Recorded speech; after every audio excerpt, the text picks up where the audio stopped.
Hey hey. Welcome back to Super Harry. We've got something fire today. What if Fleur kissed Harry at the Yule ball and the Vila bond freed him from Dumbledore forever? Likes and subs keep us going. Alright, story time. Chapter 1, The Crack in the Glass. The Great Hall had never looked more like a dream someone else was having. Harry stood at the edge of the transformed room and felt precisely nothing that he was supposed to feel. The ice sculptures caught the candlelight and threw it in fractured rainbows across the ceiling. The enchanted snow drifted down from somewhere above and dissolved before it touched anyone's robes.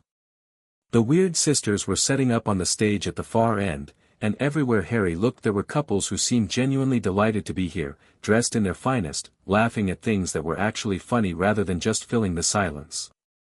He was wearing dress robes the color of a bruise.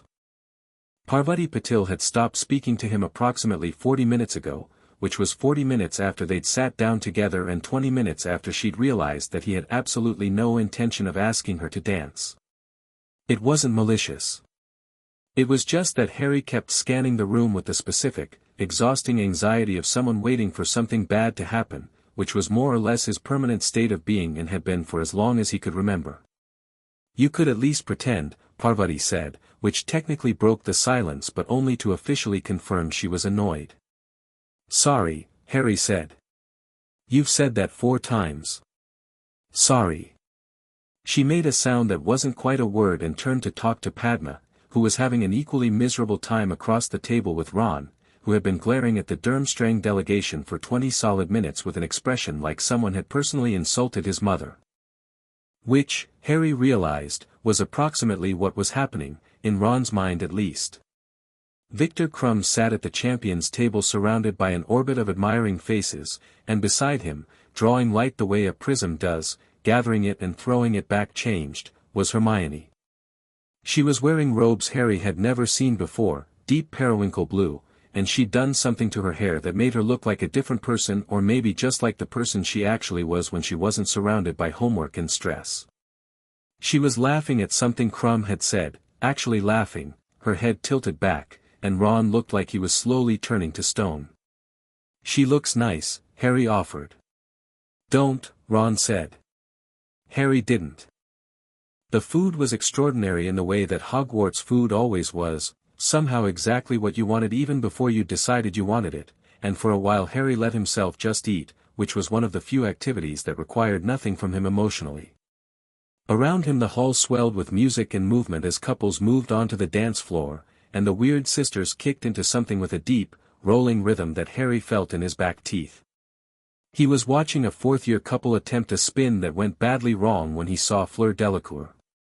She was dancing with a boy Harry didn't recognize, some Beauxbatons student, tall, dark-haired, clearly thrilled beyond reason to be where he was, and she moved through the crowd the way water moves through stone, finding every gap, effortless and inevitable. She was wearing silver. Of course she was wearing silver. Her hair was down and the candlelight made it look like liquid metal, and Harry was aware, in the detached way that he'd become accustomed to, that she was objectively one of the most striking people in the room. He didn't feel particularly struck, was the thing.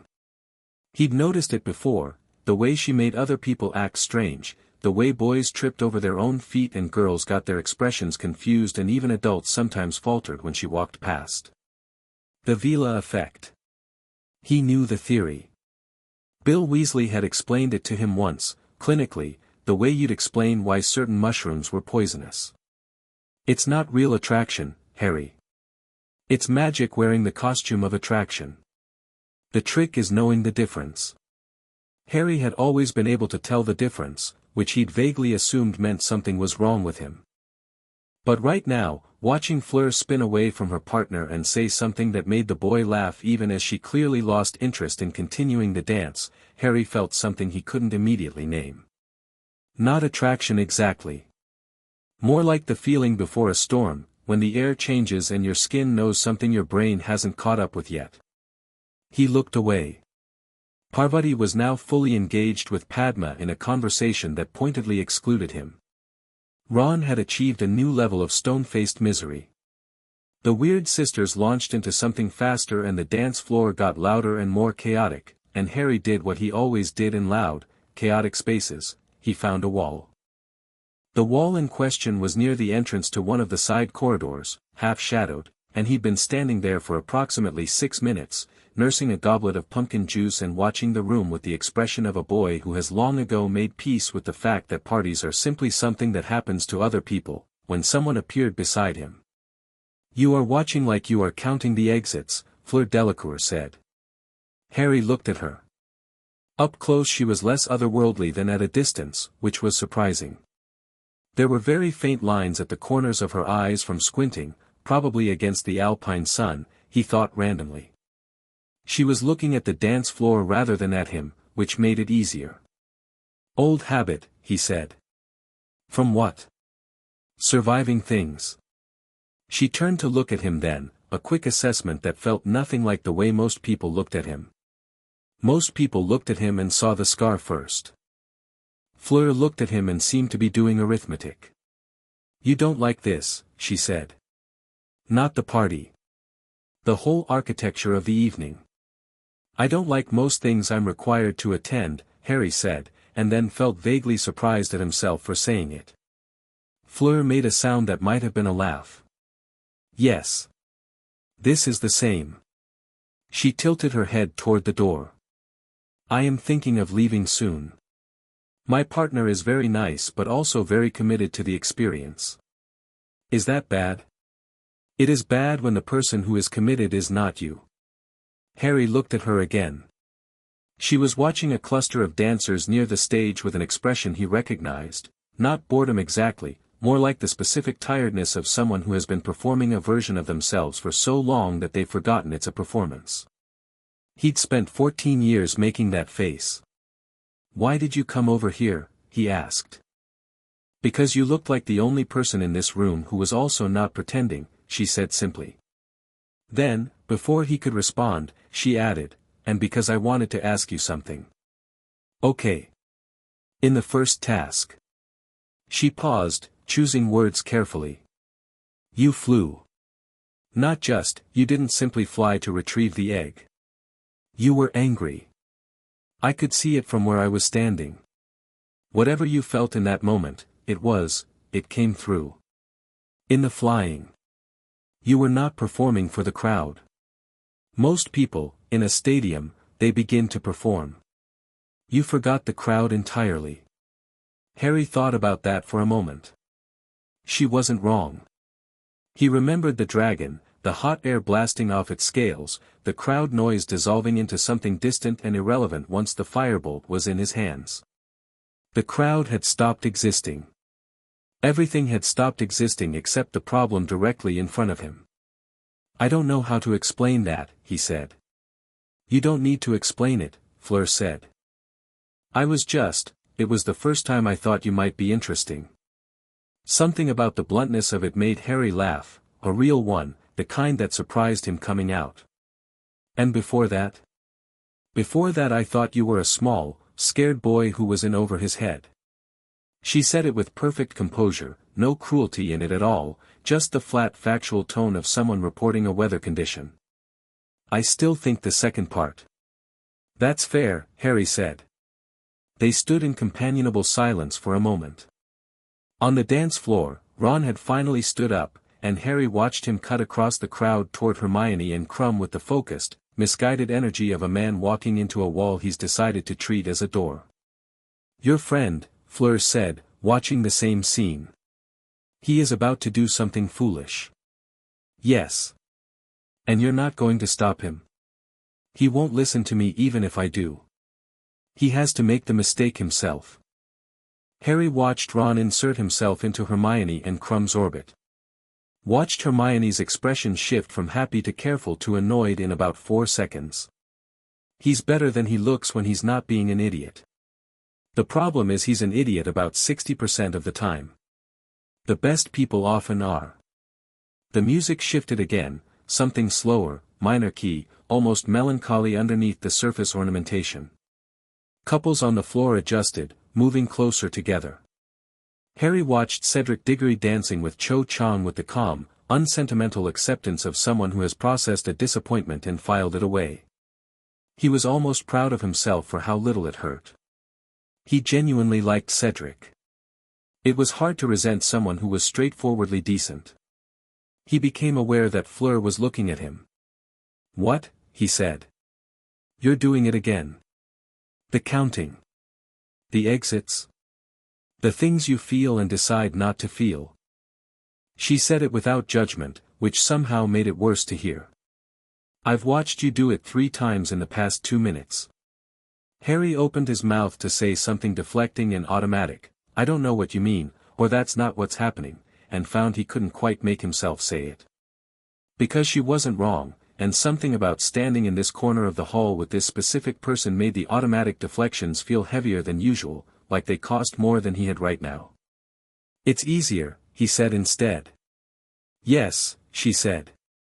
"I know." Another silence.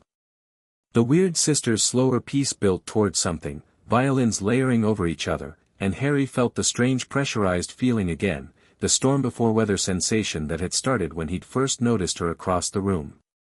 It was stronger now. He was aware of it the way you're aware of a sound that's been playing for a while once you finally identify it. "Dance with me," Fleur said. It wasn't a question. But it also wasn't a command.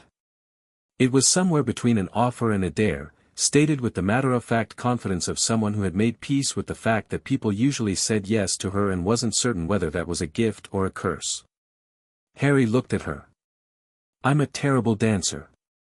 I'm an excellent one. It balances." He set down his goblet. Right then. It was nothing like the dancing he'd attempted with Parvati at the opening, that had been stiff and formal and conducted with all the grace of 2 people trying not to inconvenience each other. This was easier in the way that difficult things sometimes are when you stop trying to be good at them. Fleur moved and he followed, and she didn't make him feel stupid for being 2 counts behind, and after a minute something in his shoulders released that he hadn't known was coiled. "See," she said. "Don't say it." "I wasn't going to say anything." They danced through the slow piece and partway into the next one, which was faster, and Harry adapted because Fleur made adaptation feel like the obvious thing to do. He was aware of the watching, a few students nearby, a ripple of attention that followed Fleur wherever she went, but it didn't land on him the way it usually did. The usual quality of being watched at Hogwarts was like being examined, measured, evaluated. This was different. This just felt like being seen. The piece ended. The weird sisters took a bow and announced a short break, and the crowd around them shifted and thinned, and somehow in the reorganization of the dance floor Harry and Fleur ended up slightly apart from the surrounding clusters of students, in a small eddy of relative quiet between the stage and the entrance corridor. "Thank you," Harry said. "For that. For dancing. For the conversation, mostly." It was, he searched for the word. Honest. Fleur looked at him with that arithmetic expression again, and something changed in it. Something shifted in the calculation, like a problem that had been resolving slowly and had suddenly clicked into place. He had about 2 seconds to notice the shift before she leaned forward and kissed him. It was brief. The pressure of it was barely more than a touch. Her hands were at her sides. His were at his sides. It was nothing, physically, less than anything he'd imagined a kiss to be in the vague, abstract way that 14-year-old boys imagine such things. And the world ended. Not dramatically. Not with a bang or a flash of light or any of the theatrical flourishes that the wizarding world usually brought to its major events. It was more like a note that had been slightly off for as long as you'd been hearing it suddenly hitting true. Like a room where every picture had been hung a half-inch crooked suddenly being corrected all at once. Subtle in its mechanics and devastating in its cumulative effect. Harry took a step back. He caught himself on the edge of an empty table, both hands flat on the surface, and for a moment he just breathed. What? Something was dissolving. That was the only word he had for it. A dissolving, like when you drop a sugar cube into water and watch it lose its shape, the white edges going soft and uncertain and then just, not there anymore. Except it wasn't sugar and it wasn't water and it wasn't anything with a tidy physical metaphor, because what was dissolving was something that had been inside him, something load-bearing, something he hadn't known was there precisely because it had been doing its work so quietly and for so long. Layer after layer. A warm certainty about Dumbledore that he'd carried so deep in his chest he'd have sworn it was his own heartbeat, dissolving. A reflexive inclination to forgive, to defer, to trust the greater plan even when the greater plan was hurting him, dissolving. A low-level blindness to certain patterns, the way important information always seemed to reach him just late enough to be useful but not quite early enough to change anything, the way his instincts were always slightly redirected by a word or a look from the right person at the right moment, dissolving. It wasn't rage that replaced these things. That was what surprised him most. He'd always assumed, dimly, that if he ever lost faith in Dumbledore it would feel like rage, the hot, scalding kind that he got when he thought about the Dursleys, or about Wormtail, or about his parents' faces in a mirror he shouldn't have been able to find. But this wasn't rage. This was something colder and more clarifying. This was what it felt like to see clearly. Harry. Fleur's voice. He registered it from some distance. He turned to look at her and she had gone very still, the color slightly changed in her face, watching him the way you watch something that might fall over. Something happened, he said. His voice came out strange, steady in a way he didn't feel in the rest of his body. Yes, she said quietly. I know. What did you do? I don't, she stopped. Started again. I didn't intend it. It is not, I would not do that on purpose. You have to know that. He looked at her for a long moment and realized he did know it, actually. Whatever the thing was that had just happened to him, it hadn't come from her in the sense of being manufactured or aimed. It had come through her, like electricity through a wire. She hadn't generated it. She'd just been the path it needed. What is it? He asked. What just happened? Fleur glanced around them. The Weird Sisters had started playing again and the crowd had refilled around the floor, and no one was looking at them, which was remarkable given the usual level of attention Fleur attracted, but apparently the music and the dancing had claimed everyone's focus. She stepped closer to him and lowered her voice. There is a thing, she said slowly, with Vila. A rare thing. It is not a binding. It is not what people think Vila bonds are, which is mostly nonsense from ignorant people who think we are only magic and not also people. What it actually is, she paused, and for the first time Harry saw her look genuinely uncertain, the confidence dropping away to something more raw underneath it. It is a truth response. It only activates between a Vila and someone whose magical signature is very specific. Compatible in a way that is almost never. My grandmother knew of 2 cases in 100 years of Vila history. What does it do? Harry said. And then, because it was the important question, what did it do to me? Fleur looked at him steadily. It removes enchantments, she said. Specifically enchantments designed to alter will, loyalty, perception. Emotions that have been engineered. She stopped, then said more quietly, it dissolves what was put there without your consent. The great hall continued its swirling, laughing, dancing oblivion around them. The Weird Sisters played. Ice sculptures glittered. The enchanted snow fell and fell and fell and never quite arrived. Harry said nothing for a long time. He was running through memories. He was doing it methodically, the way you search a room, thoroughly, without rushing, working from one corner to the next. First year. Dumbledore's manner of delivering crucial information always at just the right moment, always framed in a way that made Harry's choices feel like Harry's choices while pointing inevitably in the direction Dumbledore needed them to point. The mirror. The cloak. Every stepping stone laid out with such care, such perfectly calibrated patience. Second year. The diary. Ginny. The chamber.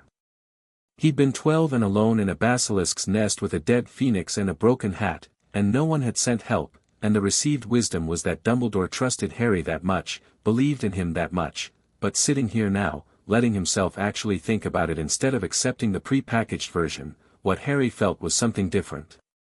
He felt like a piece being moved. Third year. The time-turner, Sirius, Buckbeak. Dumbledore standing outside the hospital wing with that particular look on his face. What mischief can you get into in 3 hours if you truly put your minds to it? And Harry had felt so chosen in that moment, so specially trusted. How much of that feeling had been real, and how much had been placed? He didn't know. That was the thing. He genuinely couldn't tell anymore, and the inability to tell was worse than knowing. "There's more," he said. It wasn't a question. He could feel it, still settling, the dissolution still completing itself in small quiet ways. "There are more layers." "Probably," Fleur said. "I don't know the full extent. The bond only reveals what's there. It doesn't explain it. But you can feel it too." "What was in me?" She hesitated, then nodded slightly. "Not specifically. But the magnitude. What was removed was," she chose her words with visible care, "significant. And old. Some of it is very old, Harry." He sat down on the edge of the table behind him. Just sat down, because his legs were handling things well, but there was no particular reason to make them work harder than necessary. Around them the party continued, beautiful and gilded and completely unaware of the fact that Harry Potter had just had approximately 14 years of careful magical architecture stripped from his perception in one 30-second interval. Fleur sat beside him. Not touching. Just present, which he was grateful for. "I'm not," he started. Stopped. Tried again. "I need you to understand that I'm not angry at you. You should be, perhaps." "You didn't put it there," Harry said. He gestured vaguely. "You removed it. That's not the same thing." He looked at the dance floor. "I think I might be angry at someone else later. But right now I'm mostly just trying to keep up with what I'm actually looking at." "What are you looking at?" Harry watched Dumbledore. The headmaster was seated at the staff table, speaking with Karkaroff, his expression serene and affable and slightly distant in the way it always was in social situations, as though he was present as a courtesy but his real attention was somewhere else entirely. Watching Harry across the length of the hall, probably. Keeping track of his piece on the board. The warmth Harry had always felt looking at Dumbledore, that bedrock certainty, that foundational "this man is safe, this man is on my side, this man loves me in the specific way that adults who have earned it love the children in their care," was gone. Not replaced by its opposite. Just gone, the way a color goes when you change the lighting. What remained was something more complicated and considerably less comfortable. Dumbledore was brilliant. Harry could see that clearly, probably more clearly than before, because he wasn't filtering it through admiration anymore. The man was extraordinarily intelligent, deeply powerful, and absolutely certain that the choices he made for other people were the right choices. He'd built a war strategy around a teenage boy and engineered that boy's compliance through the subtlest kind of magic, the kind that didn't compel, just nudged. Just adjusted. Kept the compass slightly off north so the needle always pointed where the navigator needed it to point. He probably believed it was kindness. He was probably right that it was necessary. Neither of those things made it acceptable. "He's watching me," Harry said quietly. Fleur followed his gaze to the staff table and then back again, carefully not making it obvious. "Yes. He has been. Off and on since we started dancing." "How long have you been tracking that?" "Since I first considered coming to speak with you. I wanted to know if you were guarded." She paused. "He watches you like you are something he built." The words hit Harry in the chest like a physical thing because they were exactly right, exactly the metaphor his brain had been reaching toward, and hearing it stated so plainly by someone who had no particular reason to distort it one way or the other made it undeniable. "Yeah," he said. "He does." The Weird Sisters ended another piece to enthusiastic applause. Couples separated and regrouped. Ron, Harry noticed, was now standing alone near the entrance to the corridor looking like he tried to walk through the wall and found it remained a wall. Hermione was nowhere visible, which meant she'd either gone to the bathroom or removed herself from the situation with the quiet competent efficiency she brought to everything. Parvati and Padma had found other boys to dance with. Good. He felt bad about that but less guilty than he probably should have, because the guilt felt like something that belonged to an earlier version of tonight. What do I do with this? Harry said. Not to Fleur specifically. More to the air, to the principle of the thing. You don't have to do anything tonight, Fleur said. Tonight you can just know what you know. Let it settle. Decisions made in the first hour of knowing a thing are rarely the right decisions. He looked at her. You sound like you've had experience with revelations. I'm a Vila in a world that has very specific ideas about what Vila are for, she said flatly. I've had to learn to receive information about my own nature and not react to it immediately. The first reaction is never clean. Harry thought about that. He thought about the second task, which was coming, which he still didn't know how to prepare for. He thought about the golden egg and its screaming content that made no sense. He thought about the fact that Cedric Diggory had told him to take a bath, which had seemed like a non sequitur given that they weren't particularly close, and wondered now whether that piece of information had arrived through channels that Dumbledore had arranged, whether even the things that seemed like accidents were moves on a board he wasn't supposed to be able to see. He could see it now. He didn't like what he saw but he could see it, and that felt, despite everything, like something. I'm going to have questions for you, he said. About the bond. About what you felt, what it tells you. I expected that. Not tonight. Tonight I need to, he paused. I need to think. Yes, Fleur said. So do I. She stood, smoothing the silver fabric of her robes with a gesture that seemed more automatic than vain, and looked down at him with the expression he was starting to identify as her real one, not the performed confidence but the actual thing underneath, which was sharp and slightly careful and genuinely curious. I want you to know something. What? I don't know if what I feel is the bond or is real, she said. I think that is important for you to know. I won't pretend otherwise. The Vila bond in its full form creates connections that can feel absolute even when they're not earned yet. I will not pretend to feel things I have not verified as mine. It was the most honest thing anyone had said to him in a long time. Maybe ever. I appreciate that, Harry said. Also, she added, and the corner of her mouth moved slightly in a way that was almost a smile, you are a better dancer than you think. I had a good teacher. Yes. You did.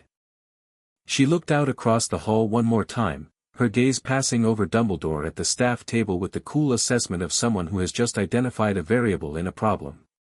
Then she looked back at Harry. Be careful tonight. Not afraid. Just, careful. Of Dumbledore? Of your own reaction to what you now know, she said. The anger will come later and it will be large. Don't give him any indication that you've changed until you're ready. Harry nodded slowly. He understood the strategy of it immediately, and the fact that it came naturally to him, the thought don't show your hand yet, don't let him recalibrate, was itself interesting. He'd always had tactical instincts. He'd just never had the clarity to use them properly. He looked at Dumbledore one more time across the hall.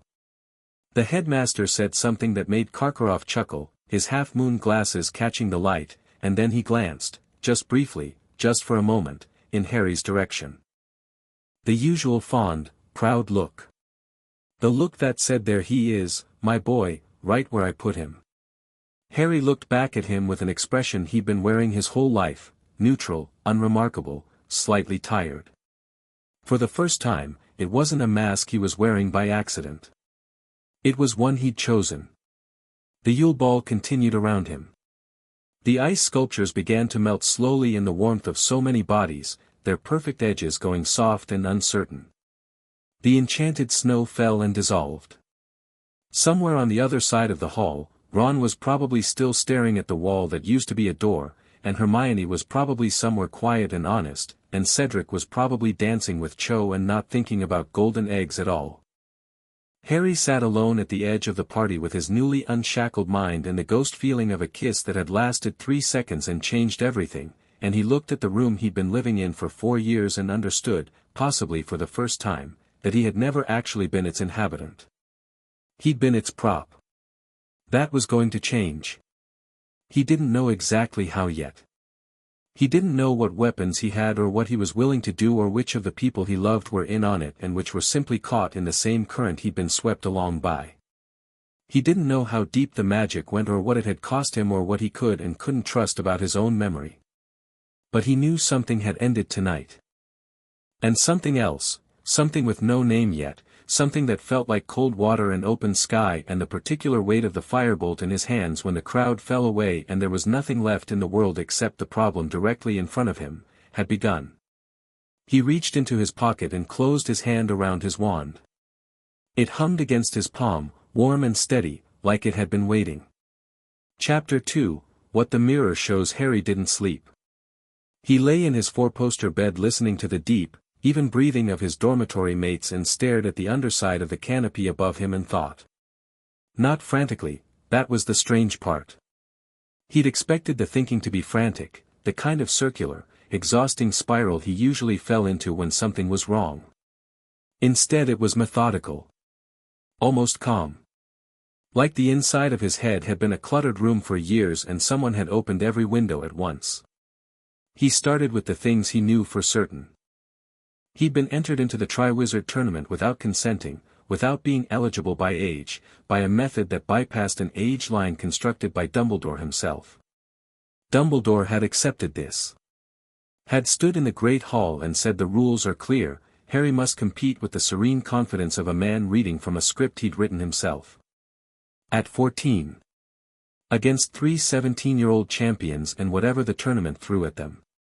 Harry had always explained this away.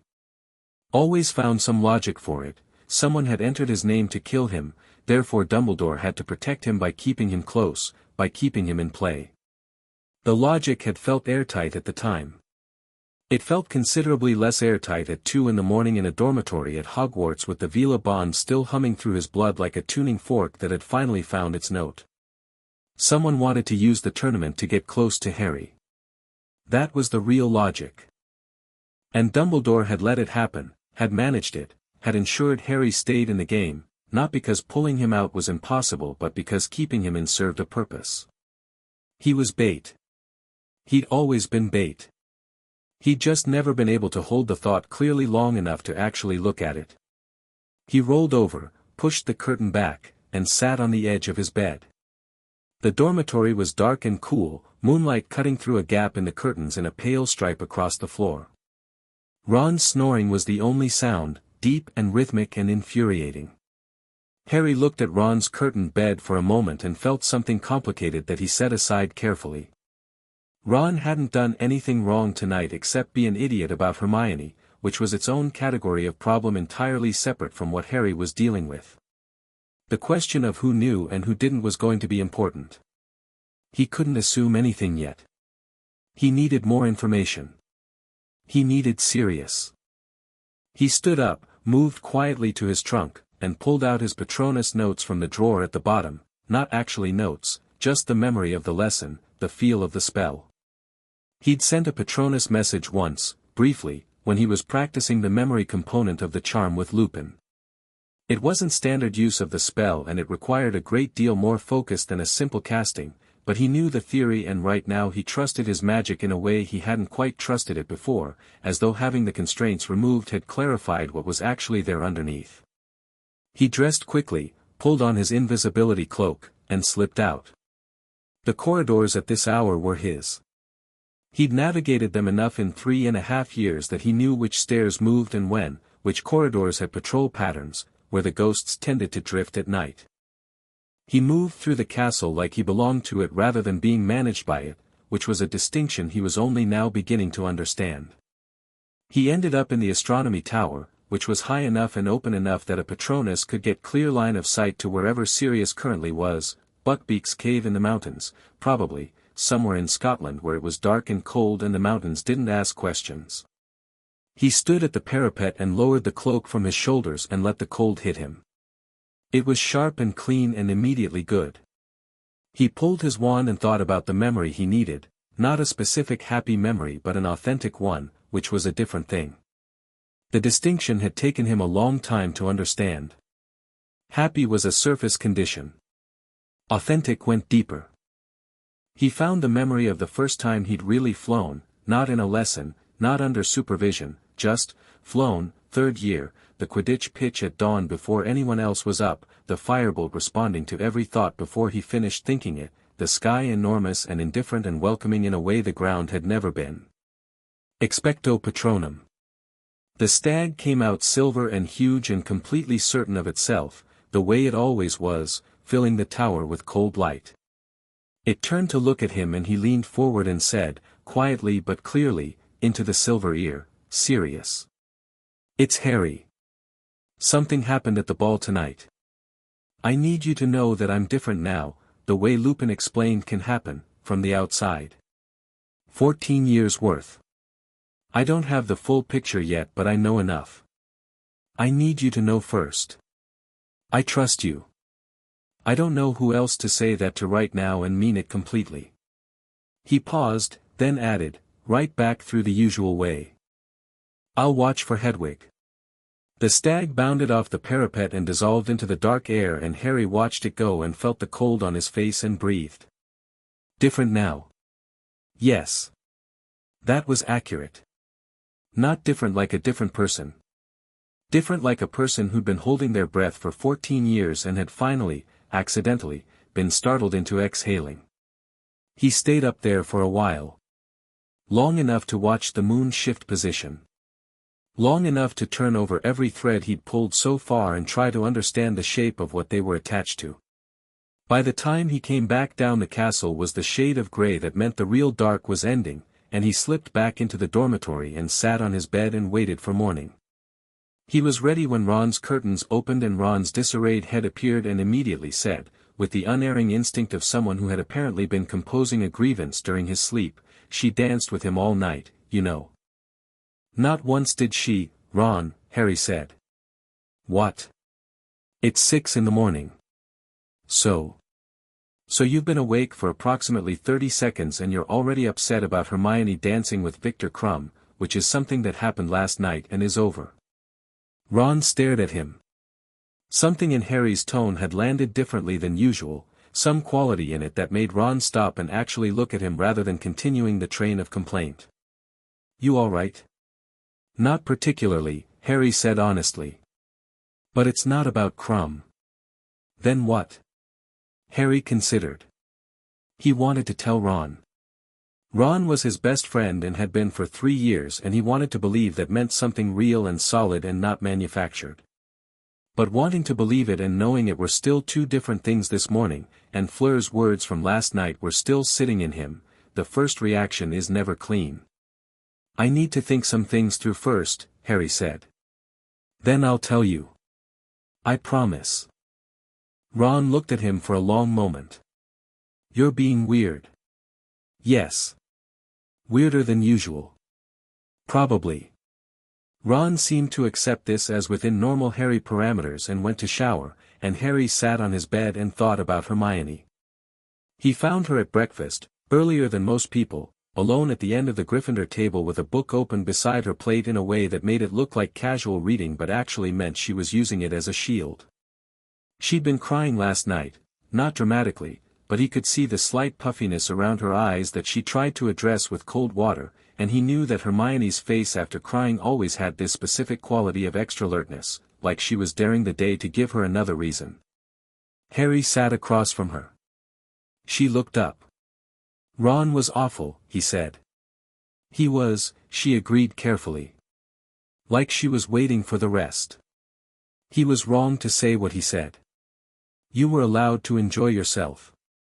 Hermione set her book face down. She was looking at him with the expression she got when she was running a calculation. "Are you going to tell me what happened to you last night? Because something happened, and whatever it is, it's been on your face since you sat down. Perceptive as ever." "Harry." He looked around the great hall. A few early rising students. Neville, reading herbology notes. A pair of Hufflepuffs at the end of their table. No Dumbledore yet. No Fleur. I danced with Fleur Delacour last night. Hermione's expression shifted through several things quickly. I saw. And something happened. I can't explain the full mechanics yet because I don't fully understand them, but, he watched her face carefully. Hermione, have you ever had the feeling that something has been wrong for so long that you don't know what wrong feels like anymore? You've just accepted it as normal. Hermione was quiet for a moment. You're going to have to be more specific than that. Dumbledore, Harry said, dropping his voice. The way I've always felt about Dumbledore. The certainty I've always had about him. The automatic trust. I always thought that was just, he stopped. I always thought it was me. But last night another stop. Some of it isn't mine, Hermione. Some of it was put there. The silence that followed was very specific. It was Hermione's processing silence, not her dismissing silence, and Harry knew the difference. He waited. That's a significant accusation, she said finally. I know. If you're wrong, I know. What evidence, Hermione? He said it quiet and level and she stopped. I'm not asking you to believe it yet. I'm asking you to not immediately tell me I'm wrong. I'm asking you to just, hold it. While I find the evidence. She looked at him for a long time. He could see her wanting to push back, wanting to build the counter-argument, wanting to be sensible and reasonable and evidence-based, which were all things he loved about her and which right now were slightly the enemy. Then something in her face shifted, and what replaced it was something softer and more complicated. Last year, she said quietly. 3rd year. The time turner. I had it for the whole year and no one knew except McGonagall and Dumbledore was the one who arranged it. She paused. He could have used it. He had access to the knowledge of it. And when he suggested you use it that night, there was never any question of what outcome he expected. She looked at her plate. I've always thought that was him being generous. Clever but generous. Yeah, Harry said. Me too. But, she said, and the word was careful and slow and cost something, it also means he knew exactly how that night would go before it went that way. Because he'd been timing backward from the outcome he wanted. Yeah. She didn't say anything else for a while. She picked up her fork and put it down again. Harry ate some toast and didn't push. What are you going to do? She finally asked. I don't know yet. Be careful. Find out more. He paused. I sent a Patronus to Sirius last night.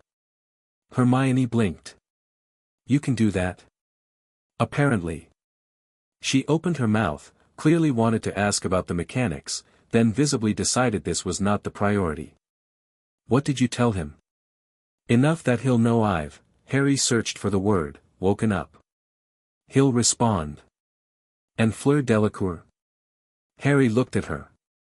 She was watching him with the careful, controlled expression she used when she wanted to ask something but wasn't sure of the protocol. What about her? She did something to you. Whatever changed, she's the reason for it. She didn't do it on purpose, Harry said. That doesn't mean she didn't do it. Hermione. I'm not saying she's bad. I'm saying she changed your fundamental perception of someone you've trusted since you were 11, and I think we should understand what the mechanism was before we decide how much to trust her.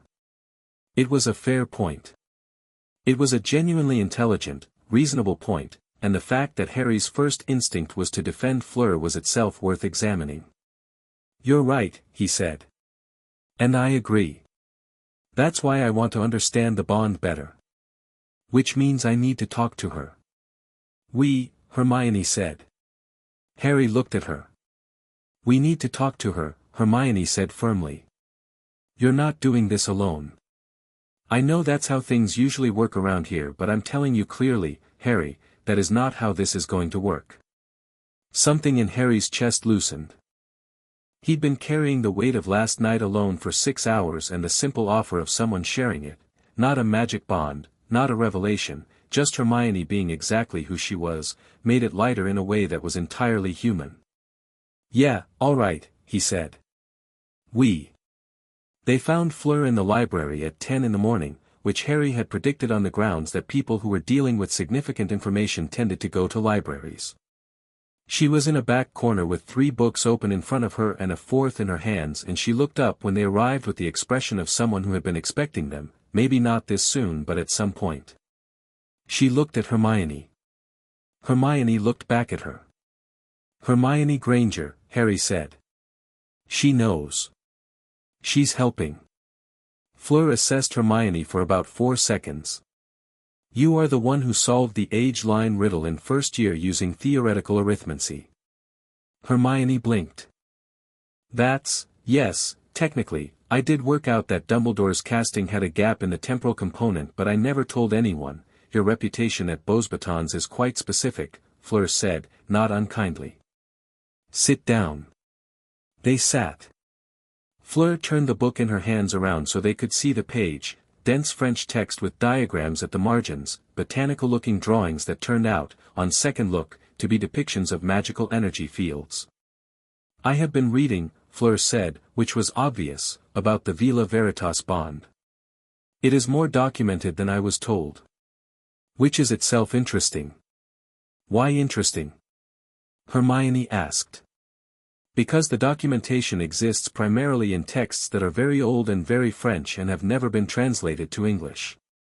Which means anyone who reads only English magical scholarship would have no access to the actual mechanics." Fleur tapped the page. "The bond is activated between a Vila and the term is l'âme accordée, the attuned soul. It doesn't mean one person for another, romantically. It means magical signatures that resonate at the same underlying frequency. Very rare. When contact occurs, the bond does what I told Harry last night, it strips compulsion charms, loyalty enchantments, any external modification to will and perception. It cannot create feelings. It can only remove obstructions to them." "What obstructions were there?" Hermione asked. "Direct, precise, not unkind." Fleur was quiet for a moment. "Many. Some very old and very deep.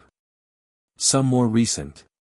The oldest," she paused, and for a brief moment something crossed her face that wasn't her usual composure, "the oldest were laid when he was very young. Before Hogwarts, I think." Harry sat very still. "Before Hogwarts. The signature of old enchantments is different from new ones. These were not. They were not violent. They were gentle, which is almost worse. Gentle compulsions that made him inclined toward accepting authority. Toward not asking certain questions. Toward feeling that certain people were trustworthy before he'd verified that trust himself. That's," Hermione began, and stopped, and began again. "That's extremely serious." "Yes," Fleur said. "That's been there since he was an infant, potentially." "Yes." Hermione turned to Harry. He could see her doing the arithmetic, Lily and James Potter, infant Harry, Dumbledore's involvement in placing Harry with the Dursleys, the 15 years of careful management that had preceded his entry to Hogwarts. Her face was very pale and very controlled. "Harry," she said. "I'm sorry." "Don't yet," Harry said. "I'm still processing." He looked at Fleur. "What do I do with the information? Practically. What does the bond actually leave me with?" "Yourself," Fleur said simply. "Your genuine instincts. Your actual magical capacity, unfiltered." "What does that mean for the enchantments? Are they completely gone or gone?" Fleur said firmly. "The Veritas bond doesn't suppress them. It dissolves them. They cannot be replaced while the bond holds.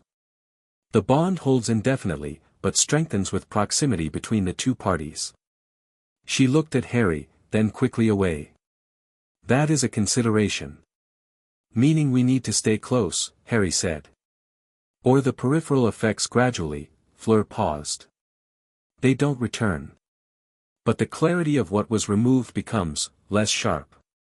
Like a dream in the afternoon. Hermione had pulled out her notebook, the one she kept for problems that required her full organizational capacity, and was writing quickly. Harry watched her and felt grateful in a way that didn't require any qualification. The second task, Harry said. I still don't know how to approach it. The egg, Fleur said. You've solved it. Of course. Have you not? I haven't really, I've been slightly distracted by having my fundamental worldview dismantled. The corner of Fleur's mouth moved. Understandable. The egg tells you that the task is in water. It is the Black Lake. They take something precious. You retrieve it. Who's they? Mere people, presumably. They work in alliance with the school for tasks like this. Whatever they take, Fleur looked at him carefully, it will be someone you care about. That is the nature of the task. It is not a problem of combat. It is a problem of logistics. What are you using? Harry asked. Gillyweed, Fleur said, then seemed to catch herself. A slight pause. Or I was planning to. I may, she stopped again, and in the pause Harry had the sense she was recalibrating something she'd already decided. I will tell you my preparations closer to the task. There are, she glanced at Hermione, then back at Harry, things I'm still working out. Fair enough, Harry said. Then, does Dumbledore know about the Veritas bond? Fleur's eyes went still and careful. He would know of Vila bonds in the general sense. The specific mechanics of the Veritas bond, only someone who reads old French scholarship would have full access to. Which is why I said the absence of translation is interesting. He'd want it translated if he knew the details, Hermione said quietly. To understand what it could do. And he might not be certain yet that it activated, Harry said. I didn't react. Last night, I held it.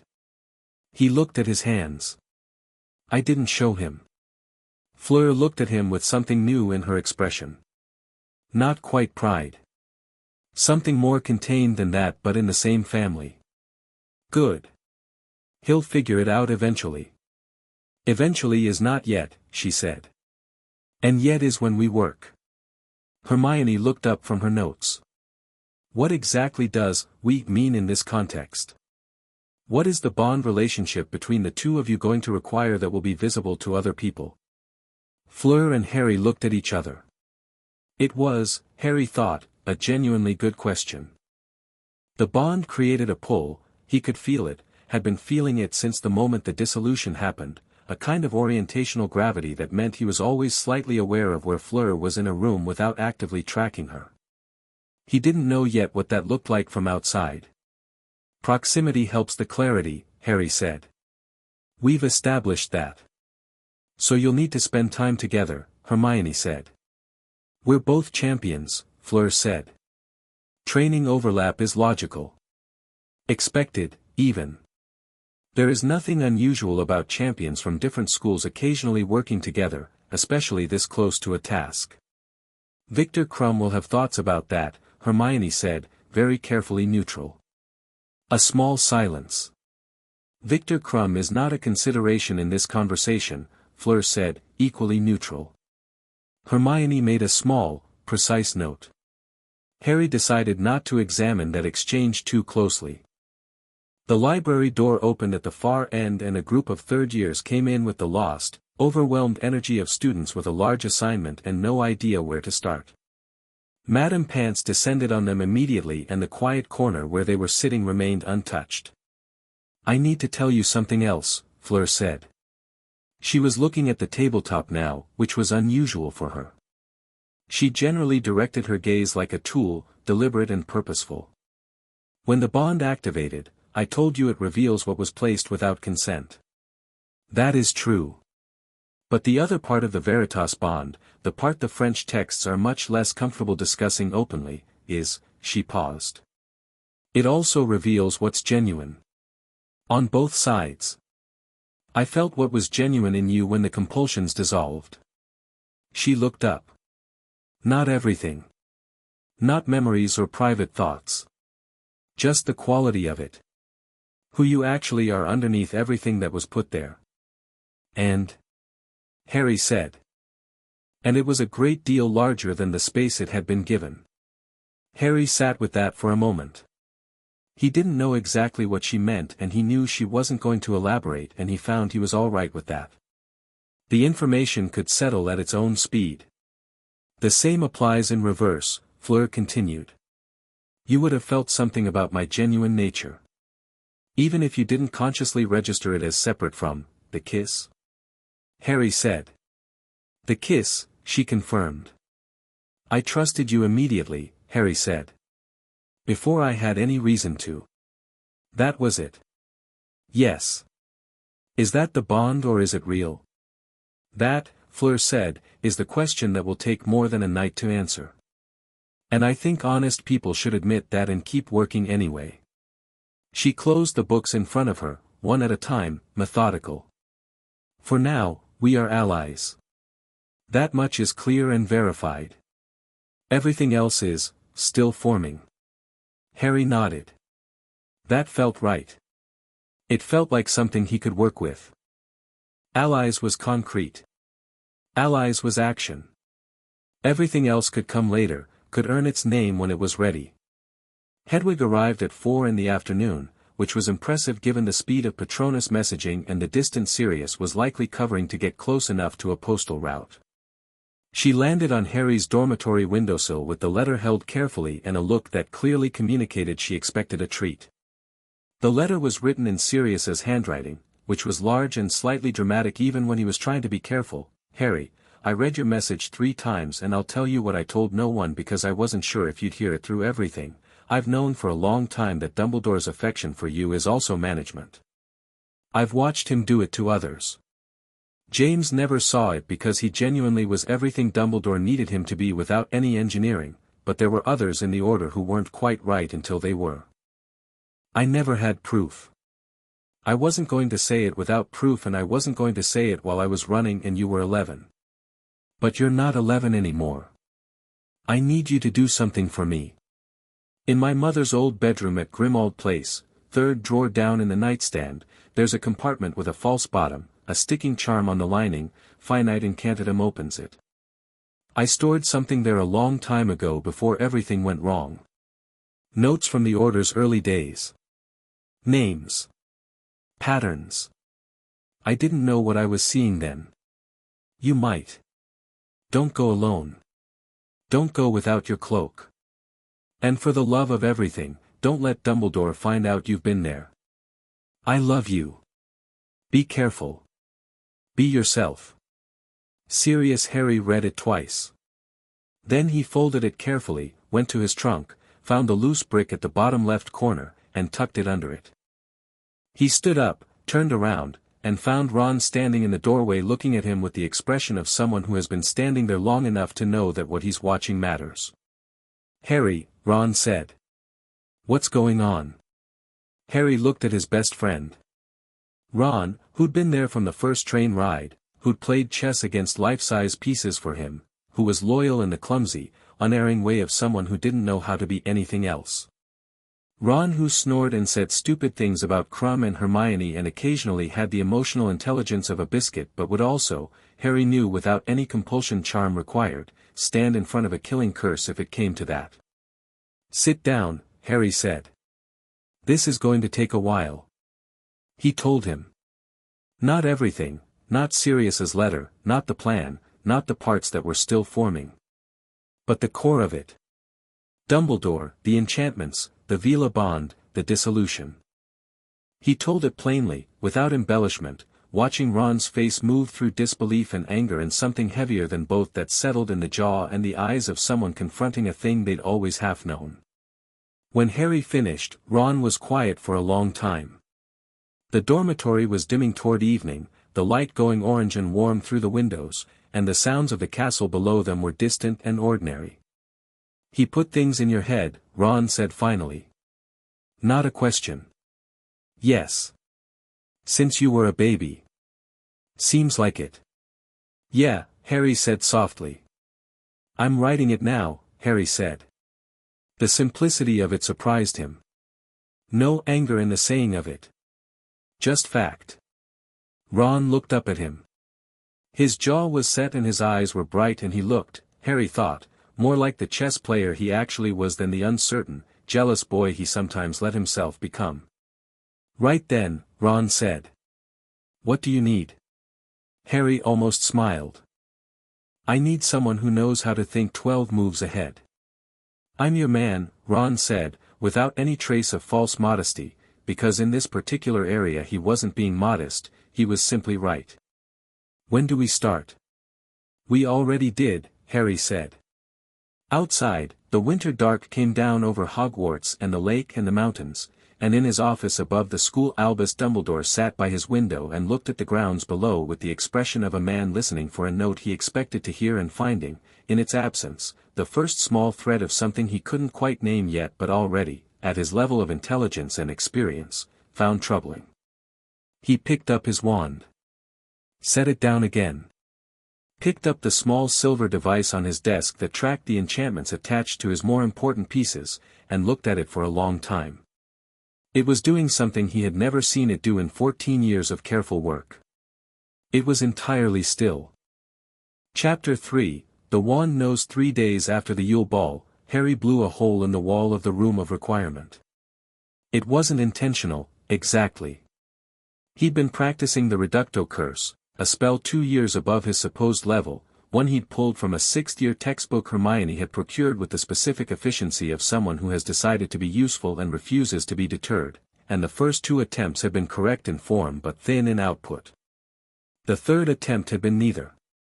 The third attempt had come from somewhere below the mechanics, below the careful wand movement and the Latin pronunciation, from whatever it was that lived in him now that had been given room to move, and the stone wall at the far end of the room had developed a crack approximately 4 feet wide and 2 feet deep that wasn't there before. The dust settled. Harry lowered his wand. He looked at the crack. Right, he said. Hermione, who was standing safely to the side with her notebook and what Harry was now recognizing as her controlled scientific excitement face, wrote something down. Do it again, she said. Hermione. Same force, same intention. I want to see if it's consistent or if that was an anomaly. I just cracked a castle wall. Yes, you did. Consistently cracking castle walls is useful. Randomly cracking them is a liability. Do it again. Harry turned back to the wall, raised his wand, and thought about what it had felt like the third time. Not the mechanics, he already had those. The interior quality of it. The lack of second-guessing. The absence of the low-level questioning of his own ability that had apparently been running beneath every spell he'd ever cast, a persistent whisper of "Are you sure? Is this right? Maybe you should check with someone" that he'd always attributed to modesty and now understood as engineering. He cast. The wall cracked in nearly the same place, slightly larger. Consistent, Hermione said, writing faster. It's not a fluke. Your power output has genuinely increased, or rather, it hasn't increased. It's the same power. You've just stopped dampening it. Dampening. That's what it would look like from a magical theory perspective. Compulsion charms that affect will and confidence would have a secondary effect on spellcasting because magic is fundamentally intention-based. If part of your mind is always second-guessing your intentions, always redirecting them, always softening the edges, she looked up from her notebook, you'd be casting at maybe 70% of your actual capacity on a good day. Probably less. Harry thought about 4 years of Quidditch catches. 4 years of defensive magic. The Patronus, the Parseltongue, the accidental magic from before Hogwarts that had apparently been spectacular enough to warrant careful management. All of it filtered through a lens that had been placed over him like a hand over a lamp. What percentage do you think now? He asked. I think we don't know yet because we haven't found the ceiling, Hermione said. Which is both exciting and slightly terrifying. The room had arranged itself as a training space the moment Harry had thought about needing one: high ceilings, stone walls, targets at varying distances, and a small seating area to the side that contained a table and had produced tea at some point without anyone asking for it. Harry walked to the table and poured himself a cup and looked at his wand while the steam rose. Holly and phoenix feather. 11 inches. Ollivander's phrasing had always stuck with him, the wand chooses the wizard, but more specifically the old man had said something about Harry's wand being curious. A brother to Voldemort's. We must expect great things from you, Mr. Potter. He'd said it like a verdict. Harry turned the wand between his fingers. He could feel it more clearly now than he ever had. Not just as an instrument but as a relationship, a back and forth between his intention and its capacity that had apparently been running at a fraction of its potential for years. It was warm in his hand in a way that wasn't temperature exactly but more like recognition. Like a dog that had been on a long leash and felt the leash go.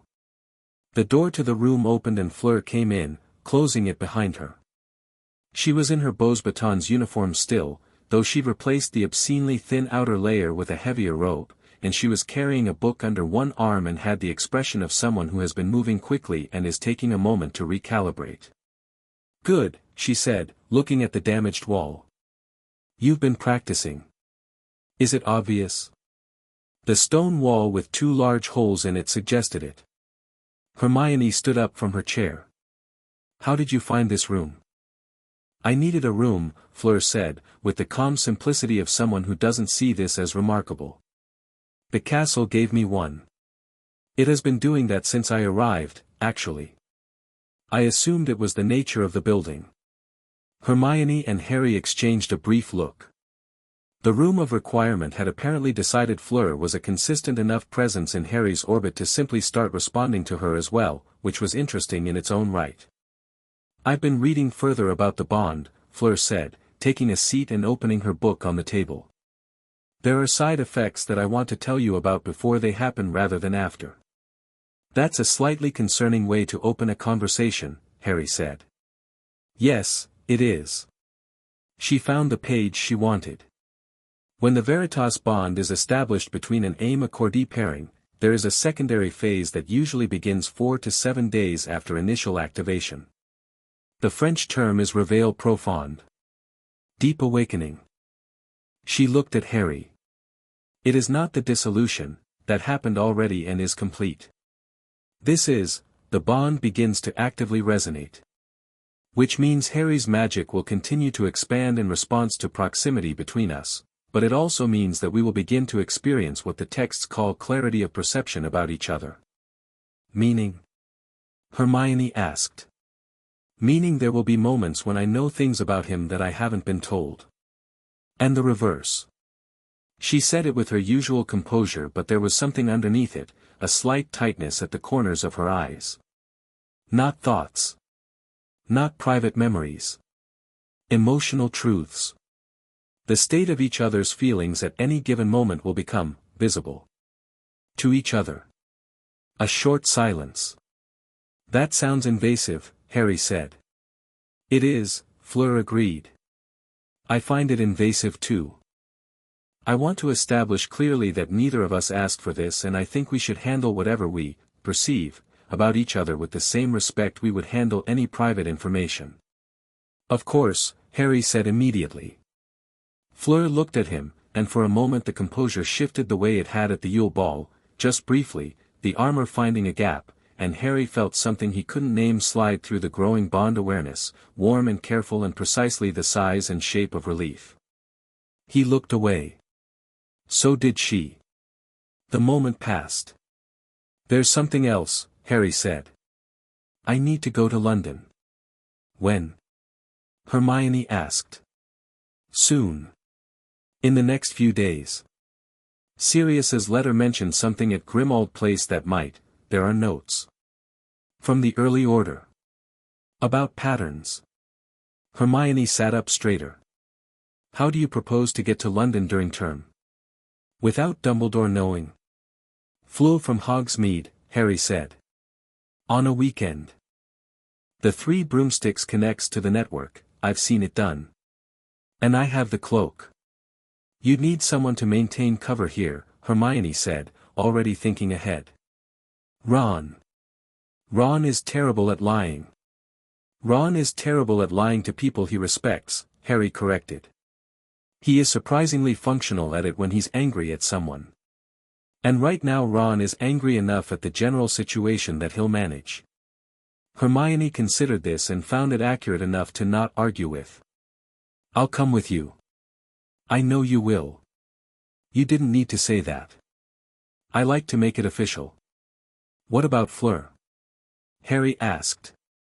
Fleur looked up from her book. She'd been tracking the conversation with the slight distance of someone who is participating while also deciding how much to insert themselves. I cannot come to London without it appearing strange. My absence from Beauxbatons activities would be noticed in a way yours might not be. She paused. But there is something I can do here while you're gone. What? Victor, she said. Harry blinked. Victor Crumb. He knows something about the third task, Fleur said calmly. Or at least about Karkaroff's activities. I have been watching Karkaroff the way you've been watching Dumbledore, and I've noticed that he and Victor have had several tense conversations that appear to be about something other than the tournament. Victor is not, she paused, choosing carefully, he is not a bad person. He is a person in a complicated position who I think might be willing to share information if it's asked for honestly. You think he'll talk to you? Harry asked. He's been trying to talk to me since we arrived, Fleur said, with the flat factual tone she used when acknowledging uncomfortable realities. I've been avoiding him because I found his attention tiresome. But this is a different purpose. Hermione made a small sound that might have been amusement and quickly converted to a cough. Right. So you handle Crumb, we handle Grimmauld Place. And all three of us handle Dumbledore, Harry said. Which brings me to what I actually wanted to use this room for today. He refilled his tea. He hadn't sat down. He'd been moving since they started talking, a circuit of the room, thinking on his feet, and now he stopped at the wall he'd cracked and turned back to face both of them and said, I'm going to talk to him. Silence. Dumbledore, he clarified, which was unnecessary. I heard you the first time, Hermione said. I was just processing the part where you said it like it was a reasonable sentence. It is a reasonable sentence. I need to see how he responds to me now. I need to know if he can tell the enchantments are gone, and if he can, what he does about it. The more information I have about how he reads me, the better I can control what he sees. This is a bad idea, Hermione said. It's a calculated risk. Those are sometimes the same thing. Hermione, Harry said, and she stopped, and he continued, I need you to understand something. Before, the reason I never questioned Dumbledore, never pushed back, never said wait, that doesn't add up, that wasn't me being dumb or passive. That was 14 years of very carefully applied magical engineering. Without it he paused. I'm not afraid of him. I want you to really hear that. I'm not afraid of him. And I need to use that while it's new and clean and before he figures out how to adjust. Hermione looked at him for a long moment. Then she nodded, once, the nod she gave when she'd decided to trust his judgment over her own instincts, which she didn't give often and never gave lightly. Be careful what you reveal, she said. Don't show him the full hand. I know. And don't, she stopped. What? Don't let him make you feel guilty, she said quietly. He's very good at that. Even without enchantments. He has this way of framing things so that questioning him feels like betrayal. I know, Harry said again. More gently this time. Dumbledore's office was up a spiral staircase behind a gargoyle that required a password, fizzing whiz-bees this month, which Harry had obtained through the simple expedient of asking Percy Weasley if he ever needed anything from the headmaster and then listening to Percy provide exactly what Harry needed in the process of explaining that he was too important to run personal errands. Harry stood at the bottom of the staircase, checked his own face in the reflection of a nearby window, found it suitably neutral, and went up. He knocked. Come in, Harry. The office was full of its usual organized clutter, the silver instruments ticking and spinning on their shelves, the portraits of former headmasters dozing in their frames, Fawkes preening on his perch with the sleepy, self-possessed beauty of a creature that has outlived every war it has witnessed and expects to outlive all future ones. Dumbledore was behind his desk, apparently writing a letter, and he looked up with the warm and practiced expression of a man genuinely delighted to see someone. Harry looked at the expression and saw it for what it was. Not fake. Not entirely. Dumbledore genuinely had affection for him, he was fairly certain of that, and that was in some ways the most complex part of this. Genuine affection and the willingness to use a person were not mutually exclusive. Dumbledore had probably loved James Potter too. "Sit down," Dumbledore said. "Would you like something?" "I have lemon drops." "No, thank you," Harry said, and sat. Dumbledore studied him for a moment, just a flash, the briefest scan, and Harry kept his expression easy and open and slightly tired, which was not difficult because he genuinely was slightly tired. "You've been working hard since the ball," Dumbledore said. "I hear from Professor Flitwick that you've been asking about advanced charm work." "Second task," Harry said. "I need to be more prepared than I was for the first." A very mature perspective. Dumbledore tilted his head slightly. "You've also been spending time with Mademoiselle Delacour. She's a champion too. We have the task in common." "Indeed." A pause. Harry watched Dumbledore watching him, and felt the space where the enchantments had been, the warm certainty, the reflexive trust, the impulse to be transparent and forthcoming, and let himself feel the absence of them clearly. This was a man taking his measure. This was a man checking whether his piece had shifted. "I wonder, though," Dumbledore said, with the gentle, almost paternal curiosity he deployed so well, "whether you've been getting enough rest. You look," he paused, as though searching for the right word with great care. "You look different than you did before the holidays." "I feel different," Harry said honestly. "I think I've just been thinking more clearly. About the tournament. About what I need to do to get through it." Dumbledore picked up a small silver instrument from his desk and turned it over in his fingers, apparently idle. Harry recognized it. It was the tracking device, or one of them. He'd seen it before but never known what it was. Now, having seen Sirius's description of it, the pieces locked into place with quiet, devastating clarity. "And have you had any insights into the second task? Do you know what you're looking for yet?" There it was. Asking for information while appearing to ask for nothing. Checking whether Harry still walked toward the traps laid out for him. "Still working on it," Harry said. "Well." Dumbledore smiled, warm and silver-bearded and completely assured of his own reading of the room. "I have every confidence. You've shown remarkable resourcefulness in every challenge thus far." He set the instrument down. It had barely flickered, Harry noticed. Whatever it tracked, it couldn't find what it was looking for. "Is there anything specific you wanted to discuss, Harry? Or did you just want to?" "I wanted to ask you something, actually," Harry said. "Of course. Ask anything. Why did you let me stay in the tournament?"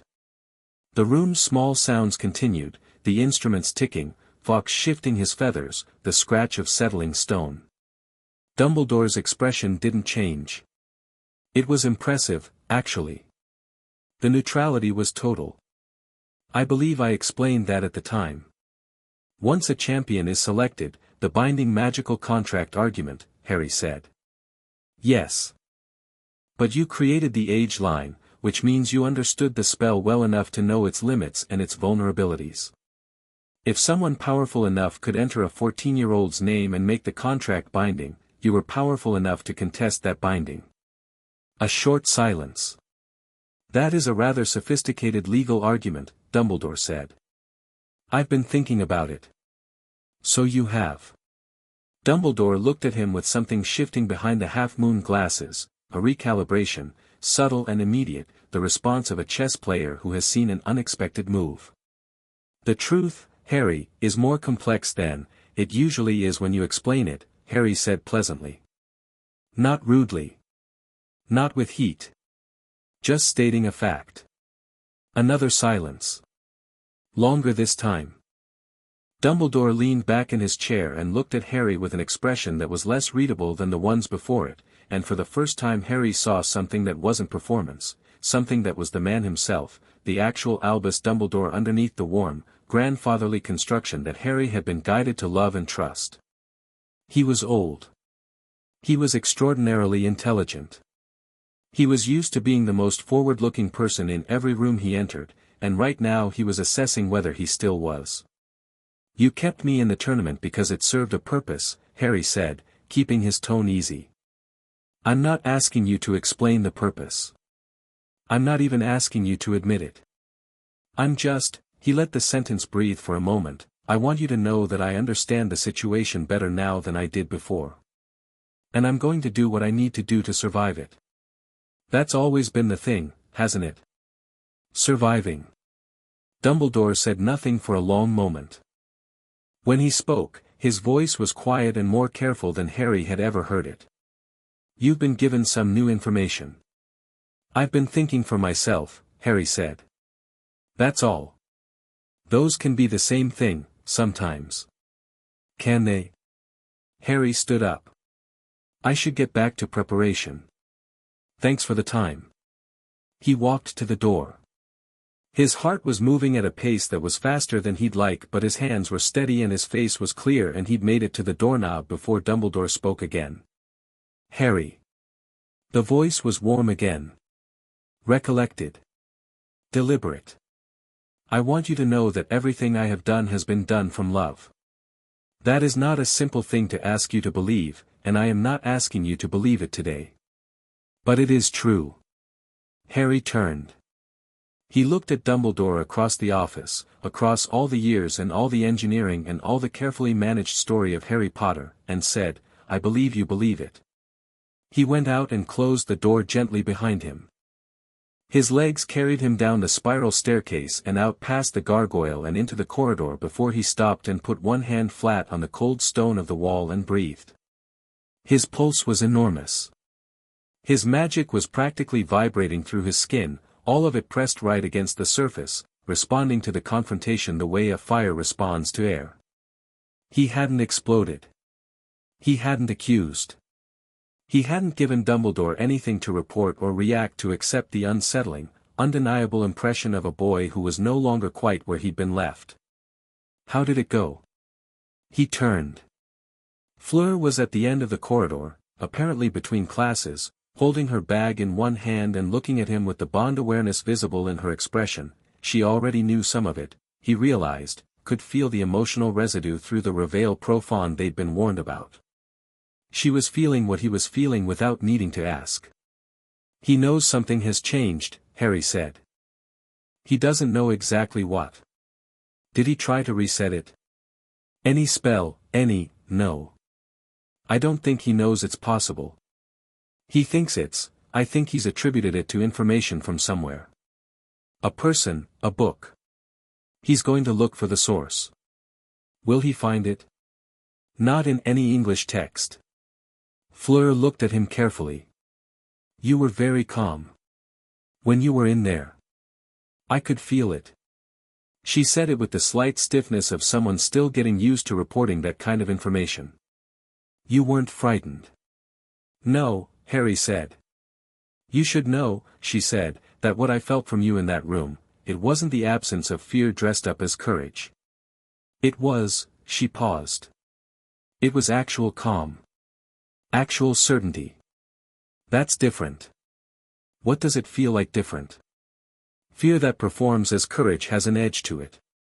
A vibration. Actual calm is," she searched for the word. "Still. Like deep water." Harry absorbed this. He filed it under the category of things about himself he was only now beginning to know. "And you?" he asked. "What are you feeling right now?" She looked at him with an expression that was equal parts surprised at being asked and thoughtful about the asking. "Concerned," she said. "About what he'll do next." "Good. Me too." He straightened up from the wall. That means we're paying attention. The next morning Harry woke to find Hedwig on his windowsill again, but no letter this time, just a small, neatly tied package no bigger than his palm. He opened it at the window in the early light while the others slept. Inside was a shrunken notebook, about the size of a postage stamp, with a note in Sirius's handwriting that said only, "Run it through Engorgio. Tell no one you have this. Read it first. Then decide." Harry tucked it into the inner pocket of his robes. He read it in the prefect's bathroom at 7 in the morning, door locked, Engorgio applied, and 30 pages of Sirius's increasingly alarmed shorthand notes from the early order of the Phoenix spread across his knees. The bathroom was warm and entirely still. Harry sat on the cold tile floor and read with the complete focus of someone who has decided to understand exactly what they're actually looking at. The notebook was from 1979, 2 years before his parents died. Sirius had been 20. He'd been writing in the compressed, slightly paranoid style of a young man who suspected he was surrounded by things he didn't fully understand but had the instinct not to say so aloud. Fragments, observations, dates. AD met with Crouch again, private, no one told about the meeting beforehand. Not logged in the order records. And, Peter keeps showing up exactly where he's needed. Started wondering if that's coincidence. Stopped wondering after last week. And, near the end of the notebook, in handwriting that was harder and more deliberate than the rest, as if pressed into the page, "I think the plan is us. I think we're the plan. James and Lily's child. I think he's been moving toward it for longer than any of us have been part of it. I don't know what the child is for, but I know what it feels like to be used for a purpose you haven't chosen, and I think," the entry stopped there. No finish. Like he'd been interrupted or had thought better of writing down the rest. Harry sat on the bathroom floor for a long time. He wasn't upset. That was still the strange part, the part he kept checking for and not finding. He felt cold and clear in the way the air felt before the first hard frost of winter, everything stripped of softness, every edge exactly as sharp as it actually was. Dumbledore had been moving toward him before he was born. Had known what role he needed, had arranged the pieces around it, had watched the Potters and their child and selected. The prophecy. He knew about the prophecy in outline. Dumbledore had never shared the specific content but had referenced its existence. Now Harry understood that Dumbledore had heard it, had interpreted it, had decided what it meant and built an architecture around that interpretation without once considering whether the subject of the prophecy ought to have any say in the matter. He rolled up the notebook, unshrunk it, opened his bag, and tucked it at the very bottom under a loose lining he'd been meaning to repair. Then he stood up, splashed cold water on his face, looked at himself in the enormous bathroom mirror, and made a decision. He was going to win the tournament. Not because Dumbledore needed him to. Not because it served the plan. Because he was going to decide to, and the distinction was everything. He was going to win it on his own terms, with his own magic, and when Voldemort came, because Voldemort was coming, he understood that clearly now, understood it without the comforting layer of denial that the enchantments had apparently also been maintaining. Harry was going to face that too. On his own terms. And the people he chose to face it with were going to be people he had chosen. Every one of them. He went down to breakfast. Sat with Ron and Hermione, who both looked at him and saw something in his face and didn't ask yet. Ate quickly. Looked up once at the staff table where Dumbledore was talking to McGonagall with every appearance of ease, and felt nothing but the cold, clear focus of a person who knows what game is being played and has decided to play it better. Fleur was at the Beauxbatons table across the hall. She didn't look over at him.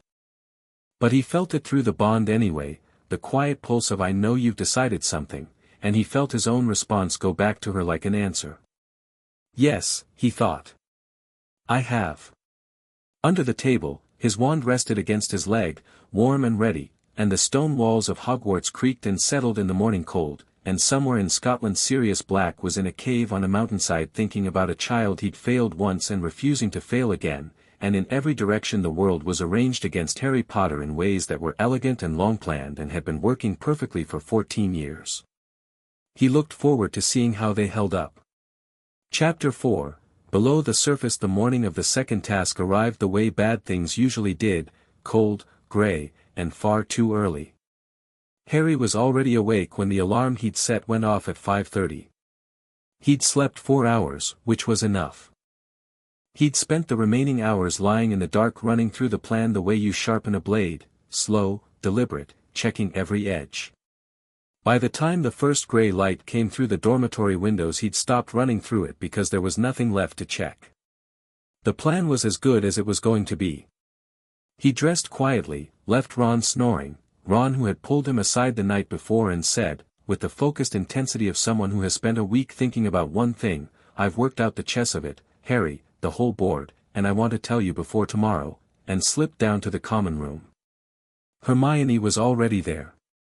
She was sitting in the chair nearest the fire with her knees pulled up and a book open in her lap that she clearly wasn't reading because she was staring directly into the flames with the expression she got when she'd been doing complex calculations and had arrived at a conclusion she didn't like. She looked up when Harry came down the stairs. "Gillyweed," she said, without preamble. "Already sorted," Harry said. "From where?" "Snape's stores." "Dobby." She blinked. "Dobby." "Dobby," Harry confirmed. "He's been bringing me things from the kitchens for weeks. I asked him to get into Snape's stores 3 days ago. He was very enthusiastic about it." Hermione looked at him with an expression that was somewhere between impressed and slightly concerned. "Snape is going to notice it's missing." "Snape was going to notice it's missing regardless of whether I was the one who took it," Harry said. "The difference is now I have it and the plan works." "And the other part?" Harry sat in the chair across from her. The fire was low and amber and very warm. "The other part depends on Fleur. Which you haven't told me yet in full. Because it wasn't fully formed until last night." He leaned forward, elbows on his knees. "The task is straightforward in structure. They take something from each champion. You go into the lake. You get it back within an hour. Gillyweed gives me gills and webbed hands, roughly 30 minutes of underwater breathing, maybe longer depending on how much I take." He paused. "The thing they took from me." "Ron," Hermione said quietly. "Ron," Harry confirmed. "So I go in, find Ron, and then," he stopped. "This is where I'm not playing by the expected rules. There will be other things down there. Other hostages. Cedric is going in for Cho. Crumb's going in for someone, likely you, me." Hermione sat up straighter. "Don't make a face, it doesn't mean anything, you're the person he most." "I know what it means, Harry, she stopped, then set it aside with visible effort. "Fine. Continue." The previous Triwizard champions who survived their versions of this task generally retrieved only their own person and left the rest. Tournament rules. The other hostages weren't in any real danger, the mere people were never going to hurt them, it's a timed exercise, not an execution. He looked at the fire. "But I'm not playing the tournament's game. I'm playing mine. I'm going in for Ron and for you and for whoever else is down there, and I'm doing it faster than any of them." Hermione stared at him. "You said Gillyweed gives you 30 minutes. "Yes. The lake is, Harry, the lake at depth is not just cold water and mere people. There's the Grindylows, there's the visibility, there's the current from the—" "I know," he said. "That's why I need Fleur." A short silence. "Explain," Hermione said. "She's part Vila. Vila have an affinity with air, but the older Vila lines, and Fleur's grandmother is old blood Fleur told me, also have a secondary affinity with water. It's not well documented in English texts," he added, and watched Hermione's eyes narrow slightly at the reference to texts she hadn't found, "but it means she can hold her breath for significantly longer than a human, can resist cold better, and can communicate with certain water creatures at a basic level. She can talk to mere people." "Not exactly. But they'll respond to her differently than to a human. Less hostility." Hermione was quiet, running it through. Harry watched her and waited. He'd learned over 3.5 years that the correct response to Hermione doing calculations was silence, because interrupting the process only lengthened it. "She's not supposed to cooperate with another champion directly," Hermione said. "Tournament rules." "Tournament rules also weren't supposed to allow a 14-year-old to be entered," Harry said. "I've stopped being bound by the rules of a game that wasn't being played fairly to begin with." Another pause. Then Hermione said, quietly, "Dumbledore will see it as a provocation." "Yes," Harry said. "You want him to." "I want him to start reacting," Harry said. "Right now he's still in the mode of assessing and waiting to understand what's changed. I want to force him into movement. People who are reacting make mistakes. People who are waiting are in control." Hermione looked at him for a long moment with an expression he'd started to recognize over the past week, not quite the expression she gave him when she thought he was right, more the expression she gave him when she thought he was right, and it frightened her and she wasn't going to say so because it wouldn't help. "All right," she said. "What do you need me to do?" "Be on the bank," Harry said. "Watch the other champions. Watch Dumbledore. Watch Karkaroff especially. Something Fleur got from Krum is sitting with me and I want eyes on him during the task." "What did Fleur get from Krum?" "Karkaroff has been in contact with someone he won't name. Krum doesn't know who. But Karkaroff has been nervous for weeks in a way that's separate from the tournament. A man worried about results versus a man worried about something coming." Harry stood up. "Those are different kinds of worried." He found Fleur at the edge of the lake at 6:15, exactly where she'd said she'd be. The grounds were empty at this hour, the tournament crowd still sleeping, the lake flat and dark and very still under a sky the color of pewter. She was standing with her arms crossed against the cold and looking out at the water, and she turned when she heard him coming across the frosty grass. She looked tired. Not weak, Fleur never looked weak, but like someone who had been doing a great deal of thinking in the dark and had come out the other side of it with something decided rather than something resolved. "You slept," he said. 3 hours, she said. "You." 4. Adequate. She turned back to the lake. "I spoke to my headmistress last night. About the water affinity. She knows I have it, it's documented in my family records, and she didn't forbid me from using it. The tournament doesn't restrict how champions manage their own physiological abilities." "Good."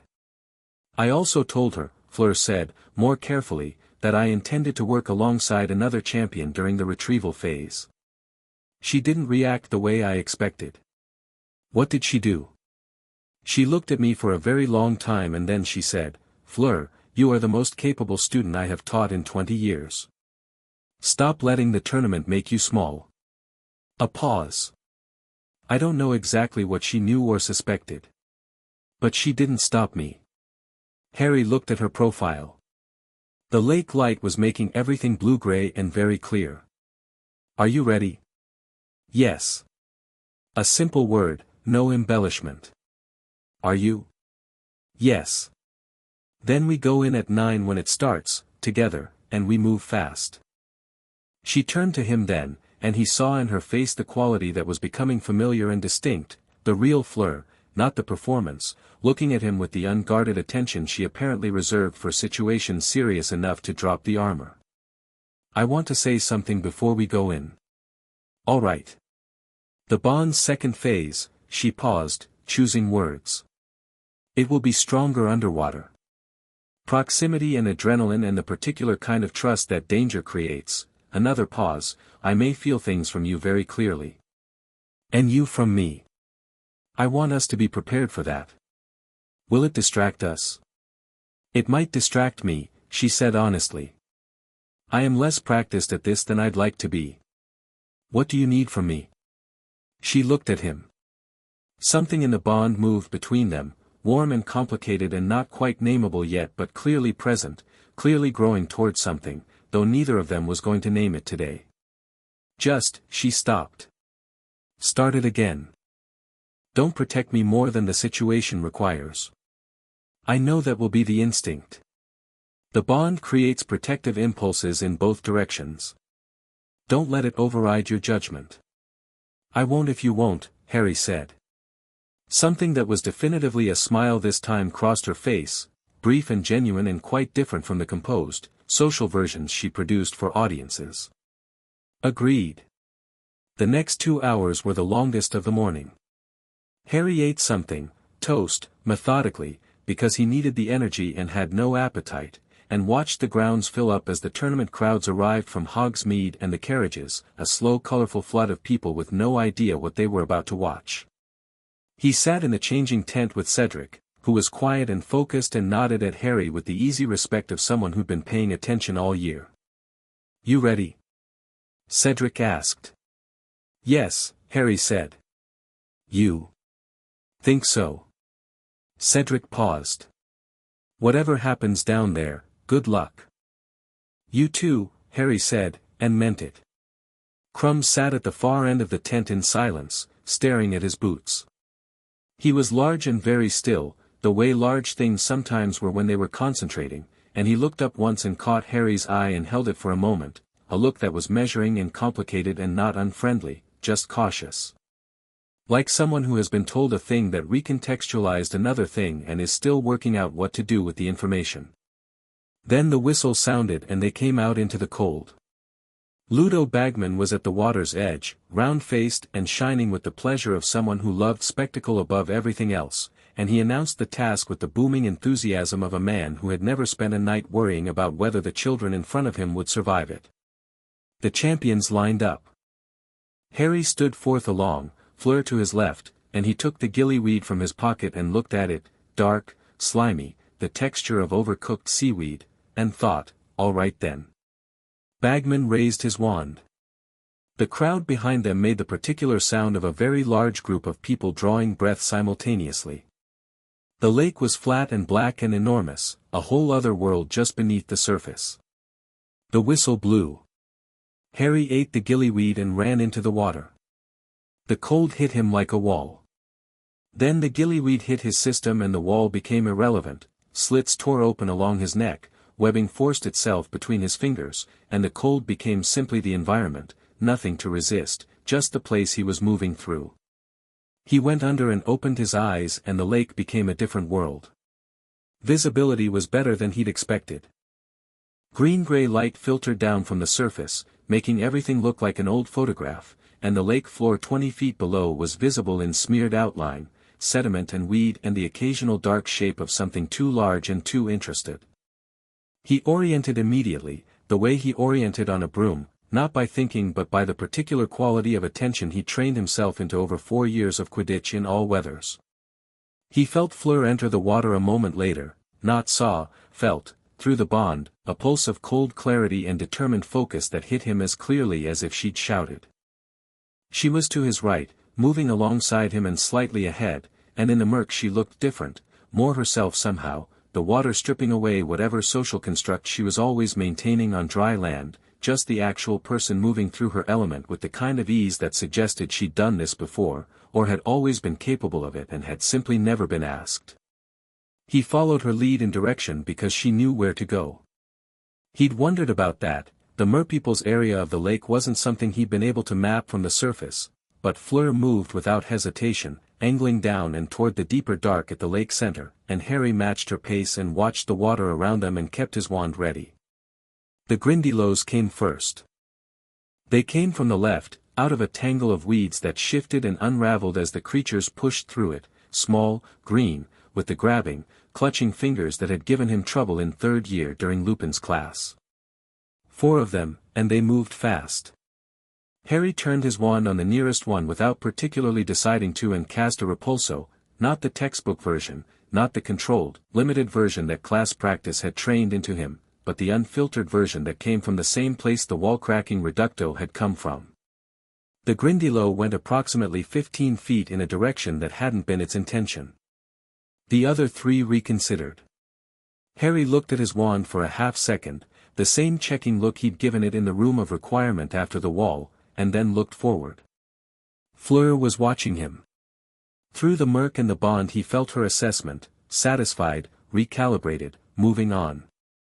They went deeper. The light changed as they descended. The pewter surface gray gave way to something darker and more absolute, the kind of dark that had weight to it, that pressed against the edges of the gillyweed's physiological allowances, and the cold was immense. Harry felt it, but it didn't matter. He'd been cold before. The Dursley's tendency to control the house heating had given him a thorough education in cold, and more importantly he was in the task now, fully in it, and in the task there was no room for discomfort to compete with attention. The Merperson village revealed itself from the dark the way theatrical things reveal themselves, gradually and then all at once. Stone structures, low and sprawling, strung with lights made from captive bioluminescent creatures that Harry would have found fascinating at a different time. Mere people moving between the structures, watching the arriving human champions with expressions that were universally, profoundly hostile. Harry stopped. Fleur stopped beside him. The chief merperson, identifiable by the elaborate shell jewelry and the way the others deferred, swam forward and addressed Fleur in Mermish, which was a series of grinding, clicking sounds that corresponded to nothing in any language Harry spoke. But Fleur responded. Not in Mermish. She couldn't, that was a different thing, but in something older, something that came from lower in her chest than normal speech, a sound that was less language and more vibration, and the effect on the mere people was immediate and unmistakable. The hostility in the chief's face didn't disappear, but it rearranged, moved from aggressive into something more like wary respect. Harry watched this and filed it away. He would ask her about it later. Right now the 4 hostages were visible at the center of the village, chained to a stone pillar with thick kelp ropes, positioned in the drifting upright posture of enchanted sleep. Ron was there, and Cho, and Hermione, and a small blonde girl Harry didn't recognize who had to be someone from Beauxbatons. No other champions yet. He and Fleur were first. Fleur moved toward the hostages and Harry moved with her, and 3 mere people with spears materialized between them and the pillar, because apparently Fleur's water affinity had bought them a conversation but not uncontested access. Harry looked at the spears and then at the mere people holding them and decided, very calmly, that the most efficient response was directness. He pointed his wand at the kelp ropes. The mere people tensed. Fleur said something, that vibration sound again. The chief made a gesture. The 3 mere people moved aside by approximately 3 inches, which was not enough to be invitation but was enough to not be active obstruction. Harry took it as the compromise it was and swam through the gap. He cut the kelp ropes with a diffindo that was surgical in its precision, nothing wasted, and caught Ron as he drifted free, Ron, unconscious and completely insensible and wearing an expression of profound boredom that was somehow exactly how Harry imagined Ron's face would look in enchanted sleep. He shoved Ron upright, checking the pulse at his neck the way Hermione had made him practice, found it steady and strong. He turned. Fleur was at Hermione's ropes, but also already cutting free the small blonde girl, her expression clear and certain, no hesitation. She looked at Harry and he saw through the bond, not her thought, but her feeling, the clean, declarative quality of course I take the extra person, why would I not, and he felt something in him respond to it that was large and warm and not something he was ready to examine right now. Cho's ropes were still intact. Cedric hadn't arrived. Harry looked at her, a girl he'd liked once, who he still liked in the straightforward way you like people who are kind and capable, and made a decision that was not actually a difficult decision.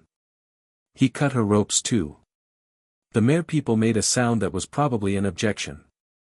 Harry looked at them, then at Cho drifting free, then back at them with an expression that clearly communicated that he was leaving and bringing 4 people and they were welcome to intervene if they wanted to, but he rather thought they wouldn't.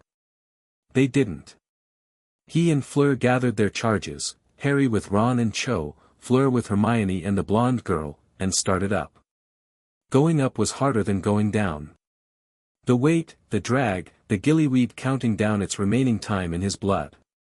Harry's arms were working and his legs were working and the distance to the surface was an abstraction that he turned into increments, 20 feet, 15, 10, the gray-green light brightening above them. He could feel Fleur to his left, the bond steady and present, and it was not a distraction, it was the opposite of a distraction, it was a kind of compass point, a fixed reference that made everything else more navigable.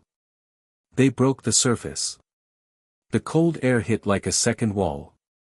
Harry gasped and felt the gillyweed's transformation reversing, the gills closing, his hands normalizing, the cold suddenly registering again as cold. He had Ron's robe gripped in his fist and one arm around Cho's waist, and he was treading water and trying to get his bearings, and the noise from the bank was enormous, the crowd reacting to something, multiple somethings, and then there were people in the water around him, officials in blue robes with ropes and poles, and someone took Ron from him. He let them. He swam to the bank under his own power and pulled himself out onto the grass and sat there dripping and panting and very cold, and Ron was beside him being wrapped in a blanket, and somewhere to his left Fleur was on her feet already, wet silver hair flat against her back, one hand on Hermione's arm while Hermione coughed lake water and blinked in the grey winter light. "You took all four," someone said. Harry looked up.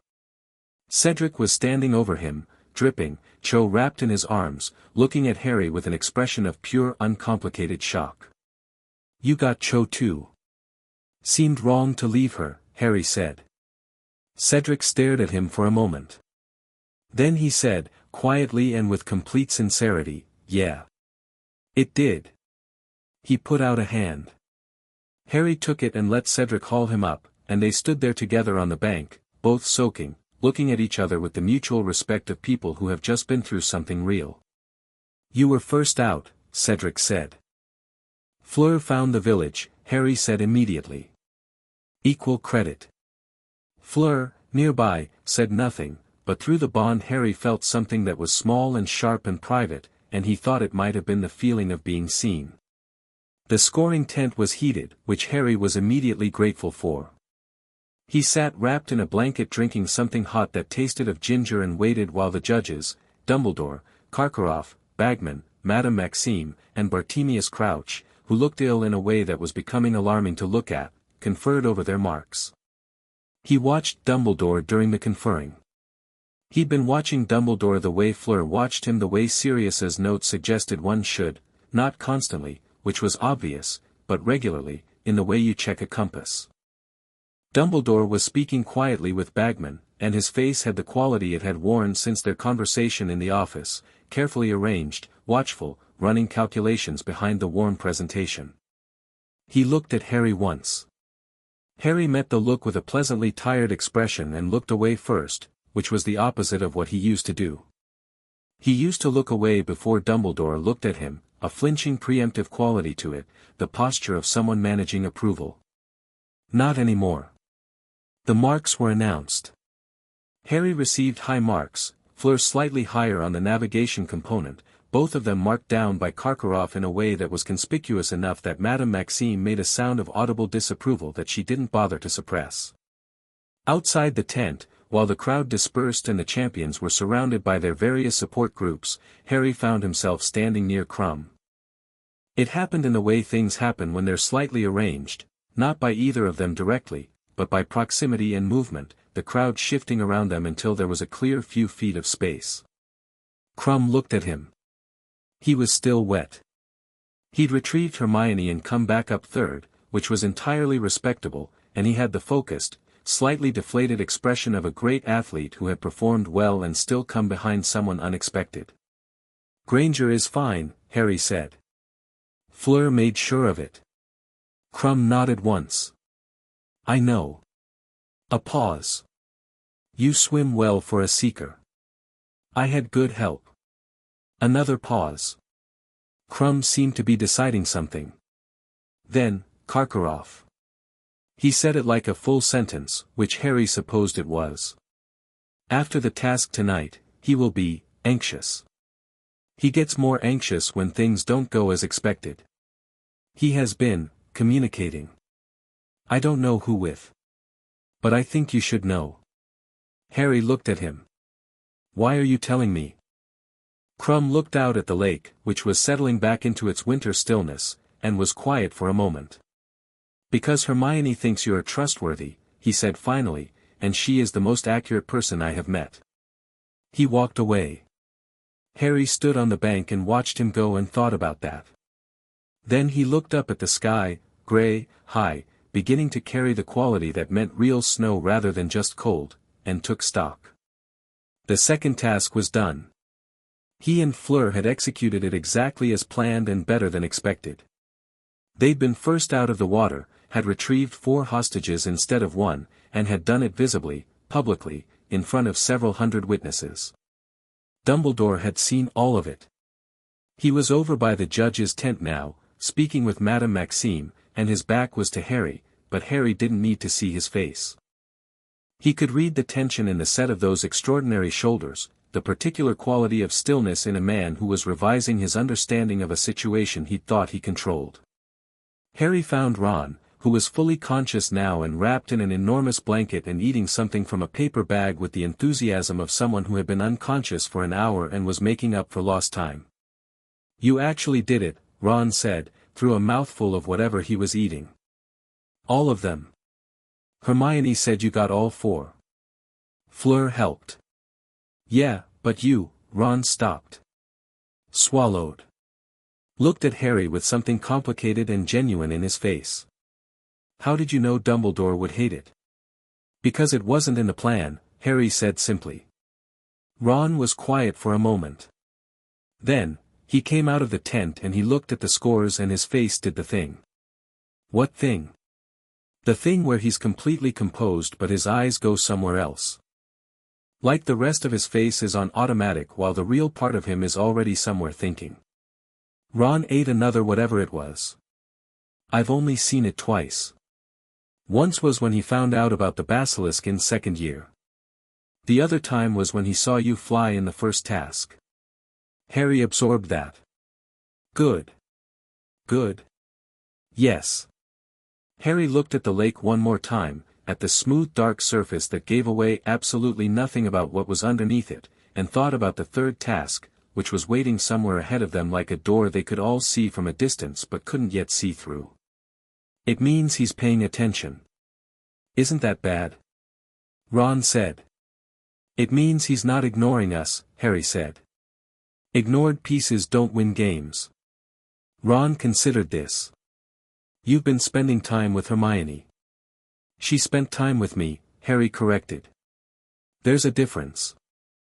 The afternoon darkened toward evening and the tournament crowds filtered back toward the castle, and Hermione found them near the entrance to the grounds with her hair still damp and her expression carrying the particular quality it got when she'd spent several hours observing and had thoughts that required organized presentation.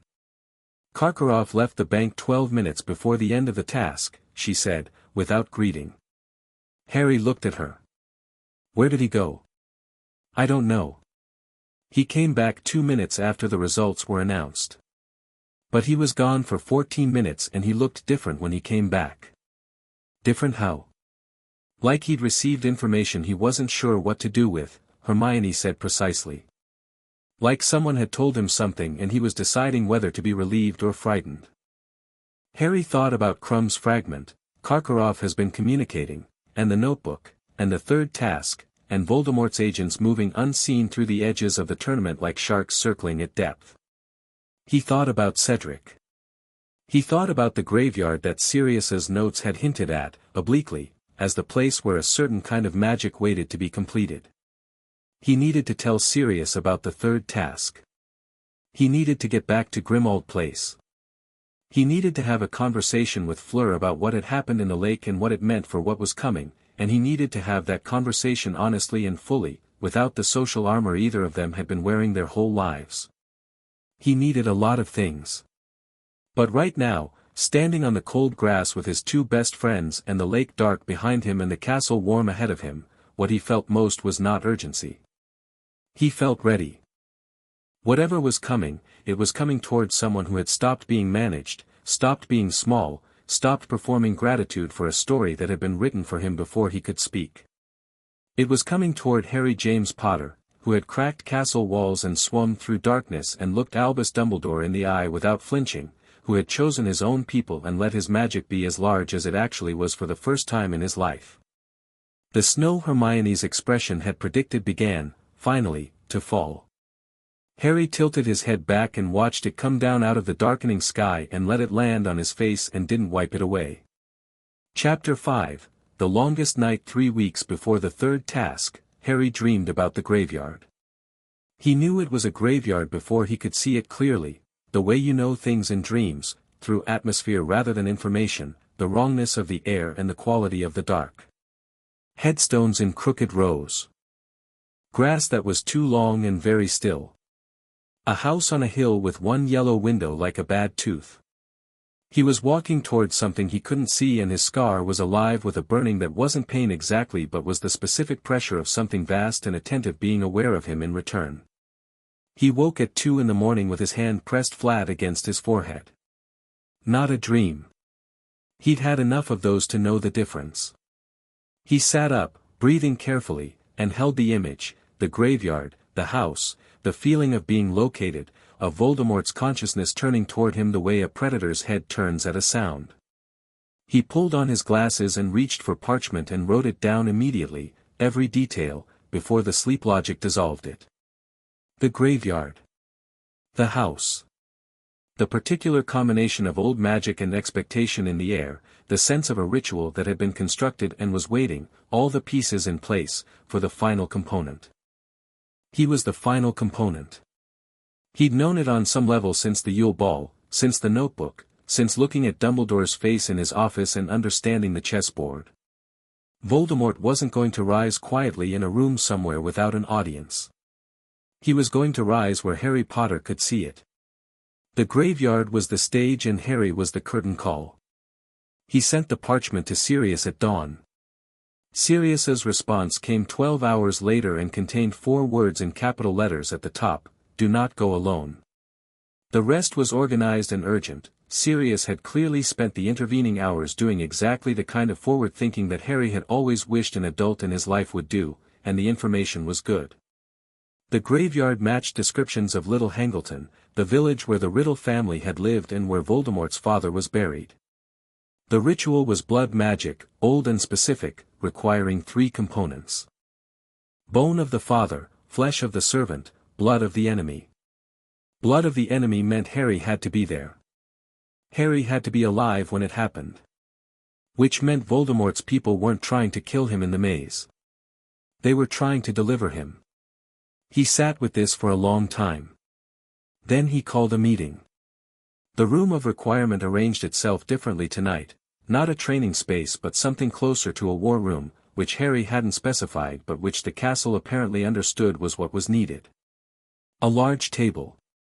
A cleared wall where Hermione had already begun tacking parchment with her characteristic organizational precision.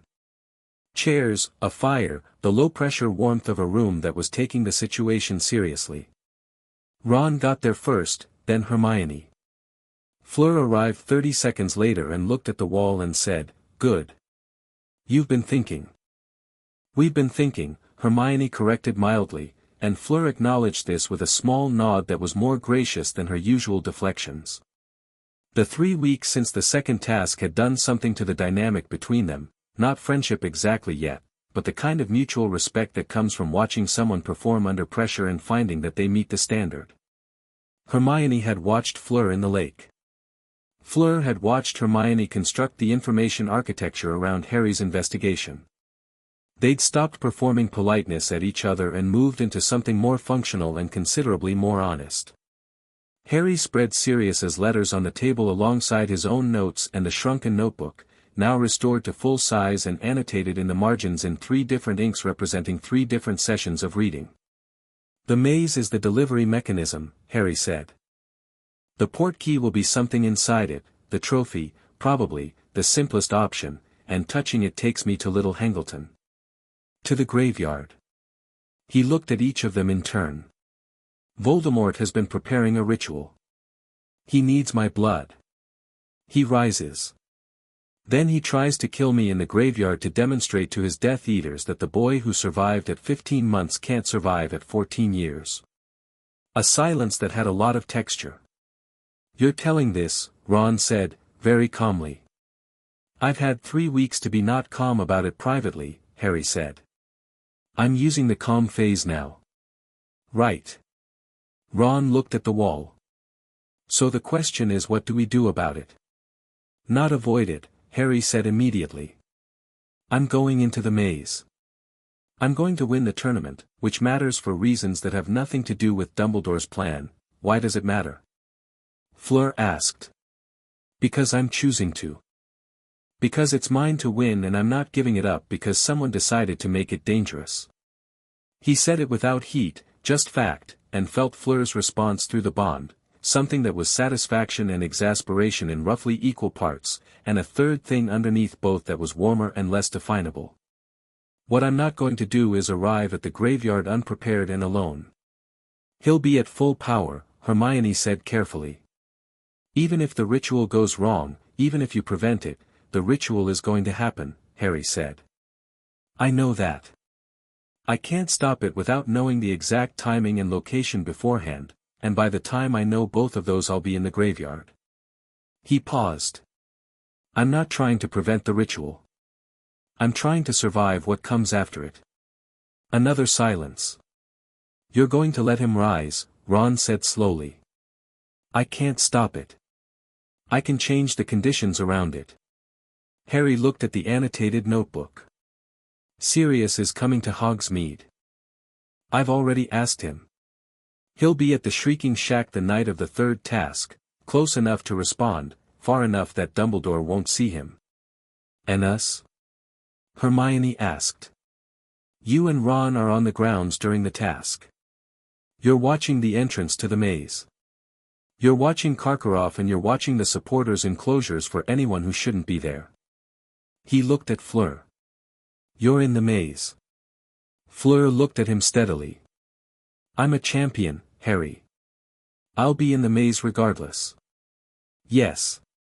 But I need you specifically in the maze because you'll know where I am at all times through the bond. If I get transported, if the portkey activates, you'll feel it. The room was very quiet. I'll feel you disappear, she said. The words were controlled but the thing underneath them wasn't, and Harry felt it through the bond clearly, the specific quality of someone confronting a fear they've been managing and finding it larger than the management. Yes, he said. And when you feel that, you go to Dumbledore. Not to ask permission, not to explain. You tell him. He'll act because he has no choice at that point, his piece is off the board and he has to respond. You want to use Dumbledore, Fleur said. I want to use Dumbledore's genuine desire to keep me alive, Harry corrected. That part is real. I believe it. He paused. It's just the only part I'm interested in from him right now. Fleur was quiet for a moment. Then, and if you don't come back from the graveyard? The fire popped. Ron looked at the table. Hermione looked at the wall. Harry looked at Fleur and said, then I don't come back. But I will. Not bravado. Not performance. Just the same quality of deep-water calm that she described after his meeting with Dumbledore, the kind that didn't vibrate because it had no doubt underneath it to create the frequency. I will come back. He felt her believe him. Not because the bond told him, though it did, but because her expression changed in a very specific way, the careful guard dropping for exactly 2 seconds, and in those 2 seconds her face showed something that was not hope exactly but was in the same family, something that had decided to commit to a version of the future in which Harry Potter came back from a graveyard. Right, she said. Then we plan. They planned for 4 hours. By the end of the session the wall was covered in Hermione's handwriting. Ron had filled 2 full parchments with what he called the contingency branches, which was essentially a decision tree for every variation on how the night might go, and Harry had a list of spells he needed to master in the remaining weeks that made the Reducto practice look like a warm-up exercise. The list included the Patronus in its fully projected, physically interactive form, not just a shield but a weapon, a distraction, a communication tool. It included Expelliarmus in conditions where the target was significantly more powerful than the caster, which required a different mechanical approach than standard disarming.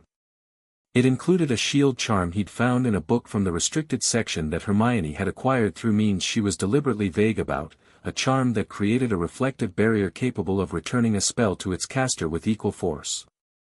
Contigo Speculum. Mirror Shield.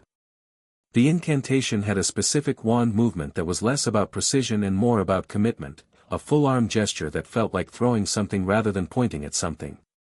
He'd practiced it once and put a crack in the floor. "You need Cedric," Hermione said, near midnight. Harry looked up from his notes. "What?" "Cedric Diggory needs to know," Hermione said, with the careful precision of someone who has thought about this for a while and is certain. "He's going to be in that maze. He could touch the portkey first. He needs to know it's a trap." Harry sat back. He thought about Cedric, the handshake after the second task, equal credit, the genuine decency that came off him like heat from a radiator, uncomplicated and constant. He thought about what it would mean to send a good person into a maze without telling them what was at the end of it. "Yes," he said. "You're right. I usually am," Hermione said, without smugness. "Just statement of record." He found Cedric the next morning before breakfast, in the entrance hall, alone with a bag and the slightly distant expression of someone preoccupied with internal calculations. Cedric looked up when Harry approached and the expression shifted to the alert, careful attention he brought to things that mattered. Harry told him. Concisely, without the full architecture, just the essential truth. "The trophy is a portkey. It goes to Little Hangleton. There's a ritual and a resurrection waiting at the end of it. Don't touch the trophy first." Cedric listened without interrupting. When Harry finished there was a long pause. "How do you know this?" Cedric asked. "I've been finding things out," Harry said. "From who? Does it matter?" Cedric looked at him for a long moment with those clear gray eyes that saw more than they let on.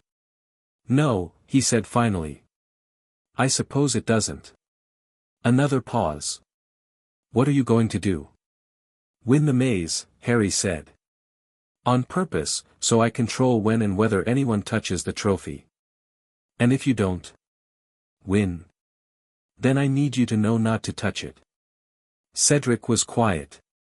The entrance hall was filling up with students heading to breakfast and they were an eddy of stillness in the current. "All right," Cedric said. "Thank you." He said it like he meant both the warning and the trusting him with it. "For what it's worth, I've known something was wrong with this tournament since October. Too many things arranged too perfectly to have been accidental." "Yes," Harry said. "Be careful in the maze," Cedric said. "Whatever's in there, I've heard the professors talking. It's not standard hedge maze obstacles." "I figured." Cedric nodded once, shifted his bag, and went toward the Great Hall. Harry watched him go and thought, not for the first time, that in a fairer world Cedric Diggory was the kind of person who deserved to be chosen for something. The weeks between the planning and the task moved the way time moves when you're waiting for something inevitable, slow in the living of it and then suddenly gone, the gap closing from 3 weeks to 2 to 1 to days to the morning of. The morning of the third task Harry woke with the dream again, except this time it was clear enough to read the headstone closest to him. Tom Riddle. He wrote it down, though he already had it, because writing it down was something to do with his hands. He showered, dressed, ate breakfast with the focused practicality of someone fueling a machine rather than enjoying a meal, and listened to Ron talk about Quidditch for 20 minutes because it was the most normal thing anyone was offering and normal was useful this morning. Fleur found him after breakfast in the corridor outside the Great Hall. She'd been different the past few weeks. Not softer exactly, Fleur was constitutionally incapable of soft in the way that strong things are. You didn't think of granite as soft even when the light hit it warmly, but more present. The managing distance she'd brought to everything when they first started working together had gradually decreased until it was barely there, a shimmer rather than a wall, and what was underneath it was exactly as large and specific and genuine as the bond had suggested at the beginning. "Tonight," she said. "Tonight," Harry confirmed. She looked at him with the full force of her actual attention, none of the performance, none of the social armor, just Fleur looking at Harry the way she'd looked at him at the Yule ball from across the dance floor, like she was doing arithmetic and had found the answer surprising. "I need to say something. You said that before the second task. I have things to say at regular intervals. This is a characteristic you will need to become accustomed to." He almost smiled. "All right. She was quiet for a moment.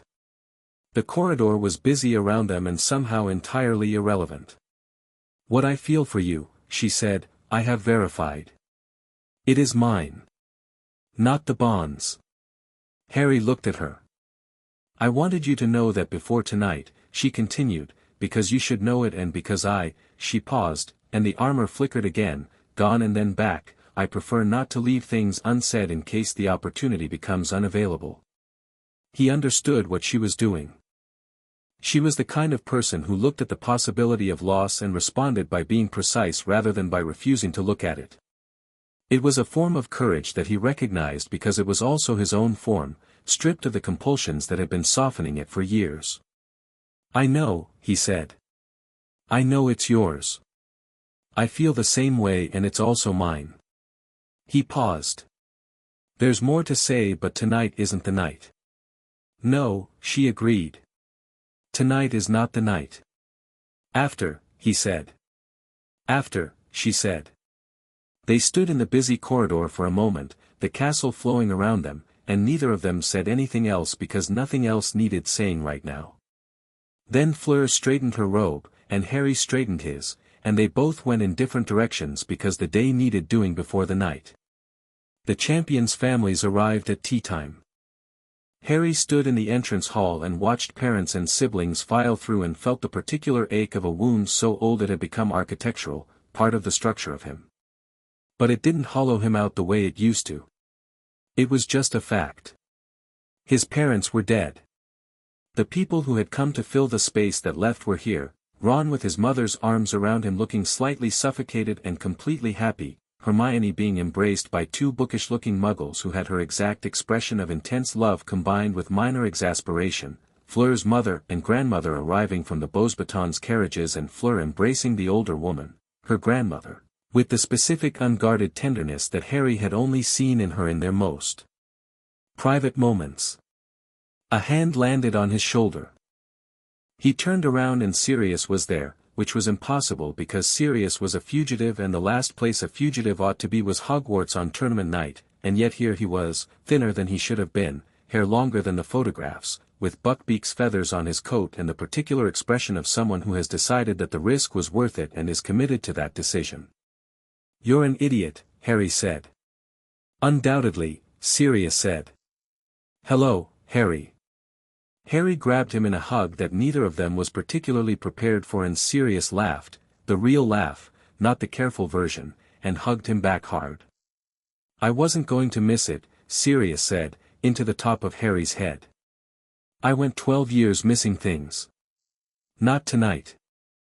They stood in the entrance hall for a moment, just stood there, and Harry thought about Sirius's letter, "I love you, be yourself," and thought that being himself was the thing he was only now learning how to do, and was glad that Sirius was there to see it. "You shouldn't come to the maze," Harry said, pulling back. "The invisibility cloak is better." "I know. I've already talked to your friend Hermione, who is terrifyingly competent and has given me very specific instructions about where to stand and when." "Of course she has. She's also worried about you," Sirius said, more quietly. "They all are. But they're all following your lead, which is," he stopped. "James would have loved this version of you." Harry held that carefully. "Did you know? Before everything. Did you know about the enchantments?" "I suspected," Sirius said. "Not the full picture. But I knew something was being managed. I thought it was just Dumbledore's way with people he needed. I didn't know the depth until your Patronus."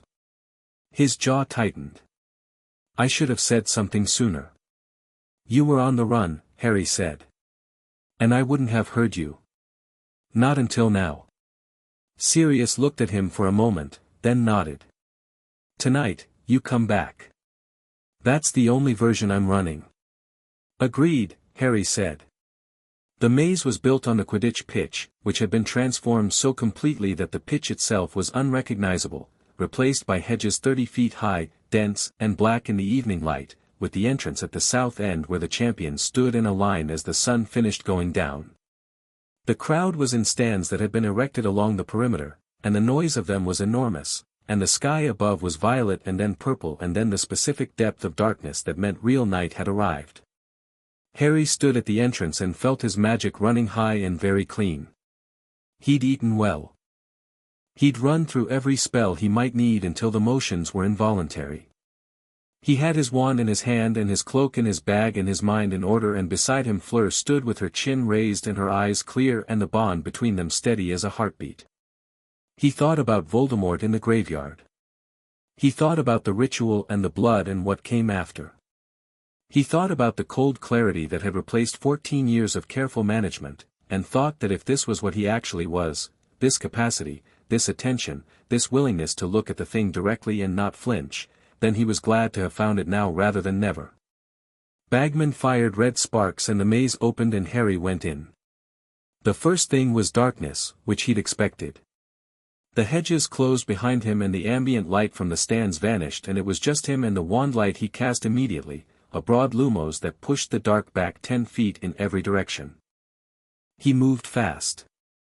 Not running. Running was inefficient in unknown territory, but moving at the pace of someone who had a destination and knew approximately where it was. The maze's enchantments were aggressive and strange.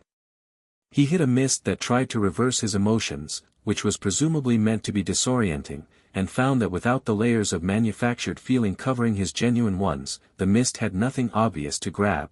It found him solid, the genuine thing, and couldn't construct a convincing counterfeit. He walked through it like it was fog.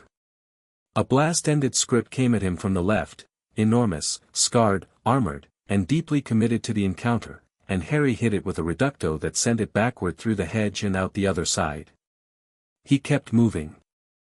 He heard Fleur somewhere in the maze, 100 feet and several turns away, felt her presence through the bond as a fixed point, and knew she was handling her section as efficiently as he was handling his. He felt Cedric somewhere further away, the edge of the bond's range, a person he knew well enough now that the connection translated, careful, methodical, progressing. Then he felt something else. Not through the bond. Through his scar. It was faint, the graveyard dream sensation, the pressure of something vast and aware, but it had no business being this close. He stopped. Raised his wand. Turned slowly. Bartemius Crouch was standing in the maze. Not Crouch Sr., who had been ill and deteriorating for months. This was wrong in immediate and specific ways. The posture was wrong, the quality of the stillness was wrong, the way his eyes moved tracking Harry was wrong. Harry looked at him and felt the cold clarity of this as the agent. This is how Voldemort had access to everything, this is the piece that was always in the room. "You're early," Harry said. "I've still got half the maze to go." Crouch, not Crouch, Moody, the fake who had been running all year, Harry's scar confirmed it now in the way it confirmed the proximity of dark magic with the grinding pressure he'd learned to read, smiled. It was not a good smile. "You've worked things out." "Most of them," Harry said. "The trophy's a portkey." "Was," the thing wearing Crouch's face said, "a portkey. For you specifically. Now I'm wondering if we do this here instead." Harry hit him with Expelliarmus before he'd finished the sentence. Not the standard version. The unfiltered version, from the same reserve that had cracked walls and sent Grindylows through the water, a concussive disarming that didn't just remove the wand but threw the caster 15 feet backward into the hedge. He followed it immediately with Incarcerus, the binding spell, ropes erupting from his wand and wrapping the target before he'd stopped moving. Then a Stupefy for good measure, solid and crimson in the darkness, and the thing wearing Crouch's face was down and bound and unconscious before it had cast a single spell. Harry stood over the bound figure breathing deliberately. He checked his own hands. Steady. He checked his scar. The pressure had decreased, Voldemort was still far away, still waiting in the graveyard, hadn't felt this because his Death Eater was unconscious and the channel was closed. He shot red sparks from his wand into the sky, the distress signal, bringing the maze officials. While he waited he knelt beside the bound figure and pressed the tip of his wand to the man's forearm and found the dark mark there, clear and waiting. He stood back up. He needed to get to the trophy first. He moved. The rest of the maze was incidental. He hit obstacles with the focused efficiency of someone with a time limit and no patience for extended combat, a sphinx whose riddle he solved in 30 seconds flat because he'd been reading Greek mythology since February, specifically because Hermione had suggested the maze might include one, a patch of devil's snare that he walked through without drama because he'd been warm in the preceding thought and warmth was all it needed, a boggart that manifested as Dumbledore's expression of disappointed certainty, and which Harry blasted away with such emphatic satisfaction that the ridiculous came out almost cheerful. He reached the trophy at the center of the maze. It sat on a plinth in a small clearing in the hedges, golden and gleaming in his wand light, and it was the most obviously trapped object he'd ever seen in his life. The magic radiating off it was like a scent, distinctive and intentional, old portkey magic, anchored to a specific location. He stood in front of it and did not touch it. He thought about Voldemort in Little Hangleton, waiting. About the ritual that needed his blood. About whether there was a world in which that ritual didn't happen. And he thought very clearly, not with the foggy resigned compliance of a piece accepting its movement on the board, but with the sharp honest calculation of a player, if Voldemort rises now, at least I control the conditions. If he rises later, when I don't, it's worse. He thought about what Sirius had written. Tell me something is decided. I can work with decided. He thought about Fleur saying tonight is not the night for everything. He thought about what was waiting on the other side of tonight if he came back from it. He raised his wand. Hit the trophy with a finite incantatem powerful enough to strip enchantments from a fortified object, channeling every bit of the genuine unfiltered magic he had. The portkey enchantment cracked. He felt it go, not cleanly, it wasn't designed to be removed, it was designed to be permanent, but the finite at this power level was not asking the enchantment's permission. The golden trophy glowed red and then went dark and then was just a trophy, inert, and the destination it had been anchored to dissolved into nothing. He picked it up. It was just a cup. Heavy, cold, entirely ordinary. He raised his wand to the sky and fired the champion's signal. A burst of gold sparks, not red, success, retrieved, done, and heard the crowd outside the maze react with a sound like the earth moving. He stood in the small clearing and let himself breathe for 1 full minute. The maze walls began to recede, the tournament magic disbanding now that the task was resolved, the hedges pulling back and the lights of the stands flooding in. Harry stood in the expanding light and held the trophy and looked at the crowd and at the judges' table and at Dumbledore, who was looking back at him. Not with the arranged warmth. Not with the grandfatherly performance.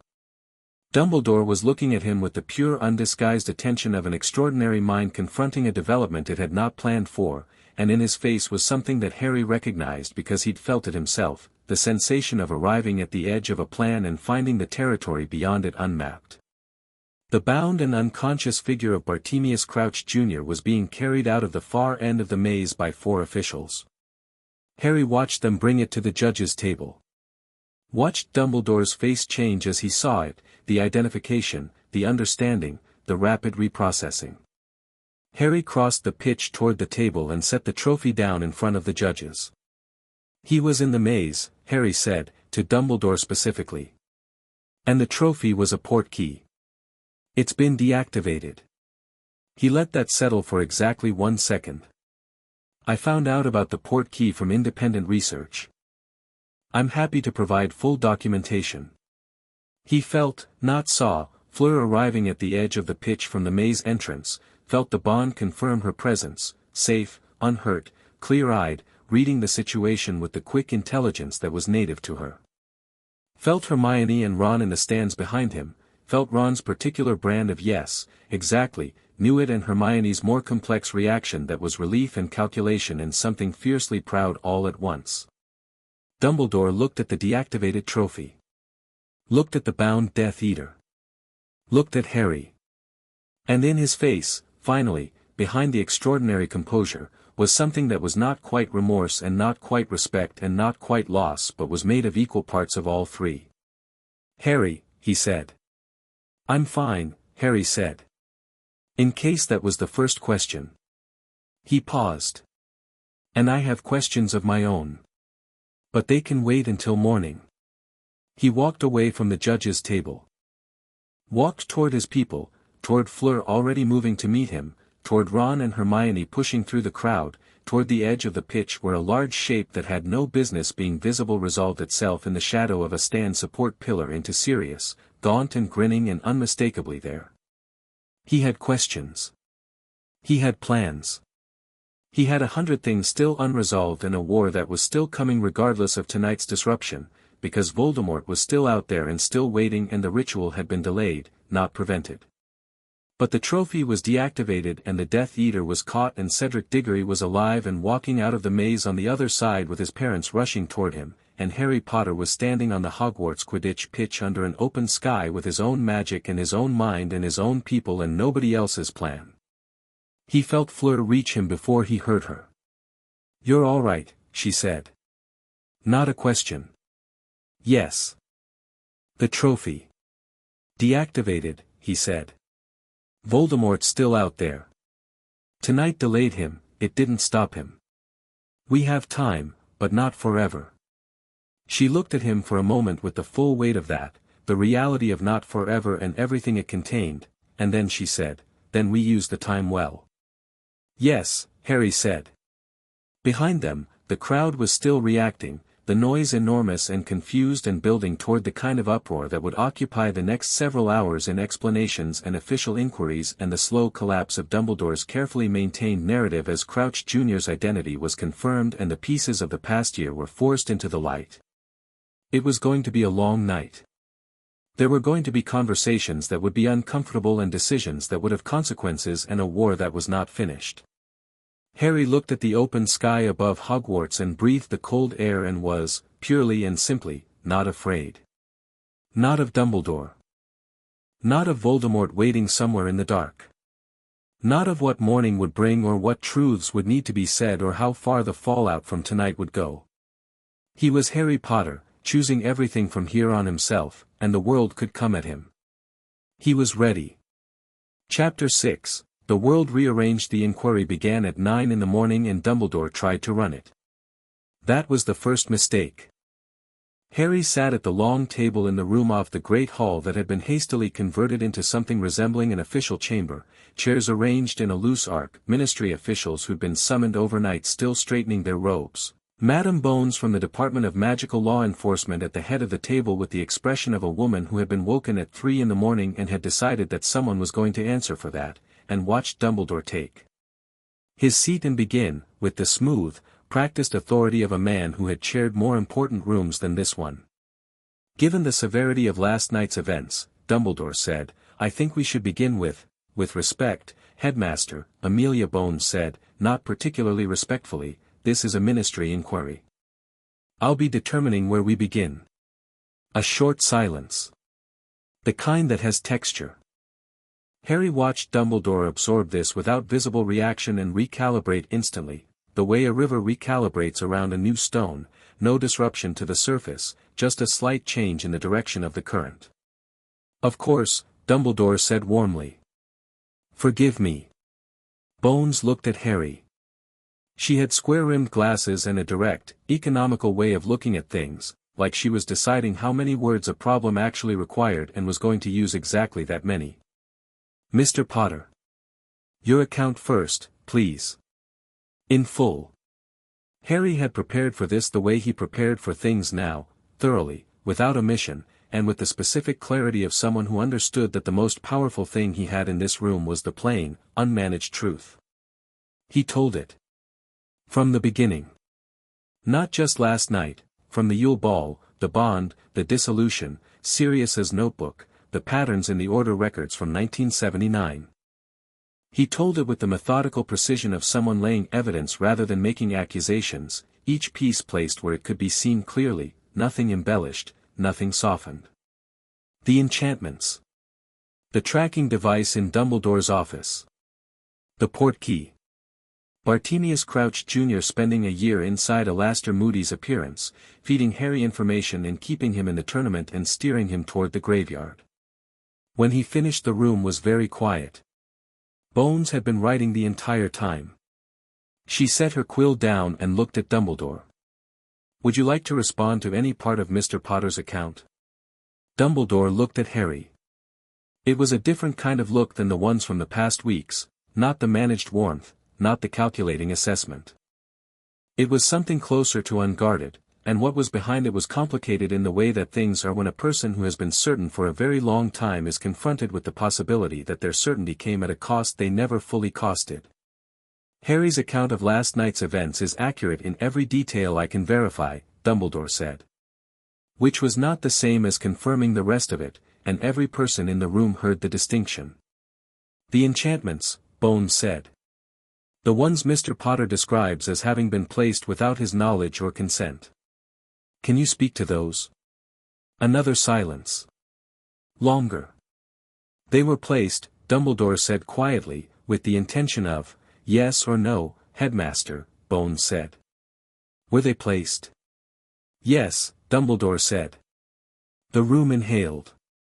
Harry watched this happen from a place of complete stillness. He'd known what the answer was going to be, he'd known it since the Yule Ball, known it with the bone-deep certainty of someone who has already done their grieving, but hearing it stated in a room full of officials and witnesses was different in a way he hadn't anticipated. Not more painful. More real. The final distance between suspecting a thing and having it confirmed was smaller than it looked from the suspecting side, but it was still a distance, and crossing it left something behind. He looked at his hands on the table. Steady. He looked back up. The nature of the enchantments and the reasoning behind them will require full examination, Bones said. She was writing again, fast. I'm recommending an immediate and independent audit of Mr. Potter's magical signature by the Department of Mysteries.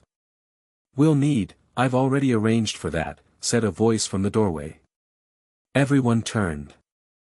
Fleur Delacour stood in the doorway in her Beaux Batons uniform with Madame Maxime directly behind her and a third person Harry didn't recognize, an older woman, very small, with white hair and an expression of profound and settled authority, the kind that doesn't require performance because it has been earned across too many decades to need demonstrating. Fleur's grandmother. Fleur walked to the table and placed a document in front of Amelia Bones.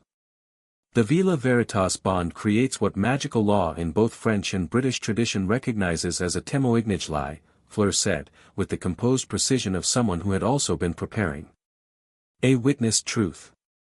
What the bond dissolved in Mr. Potter's case and what I experienced in the dissolution constitutes legally admissible testimony in the Wijzingdomot under the Accord of 1847, which predates the current ministry structure and supersedes internal investigation protocols. She paused. I have already filed the formal témoignage with the ICW. It was received at 6 this morning. The small woman behind her stepped forward. Her English was precise and accented and entirely unhurried, the voice of someone who understood that speed was for people who were uncertain. I am Celeste Delacour. I am the eldest keeper of Vila legal tradition in France. What my granddaughter has filed is binding under international magical law. It cannot be suppressed by any single ministry.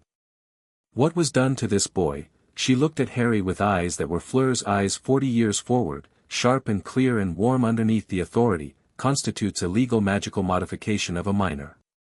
Under the Accord this is classified as a crime of the highest order. The room had the quality of a held breath. Dumbledore said nothing.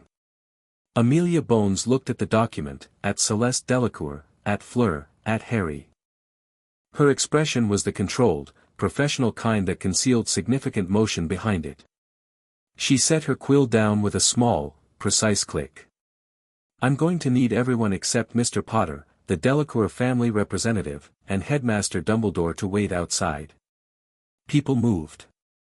There was the low rumble of chairs and the murmur of interrupted conversations and the specific sound of official people being required to leave an official room, which had a quality of its own.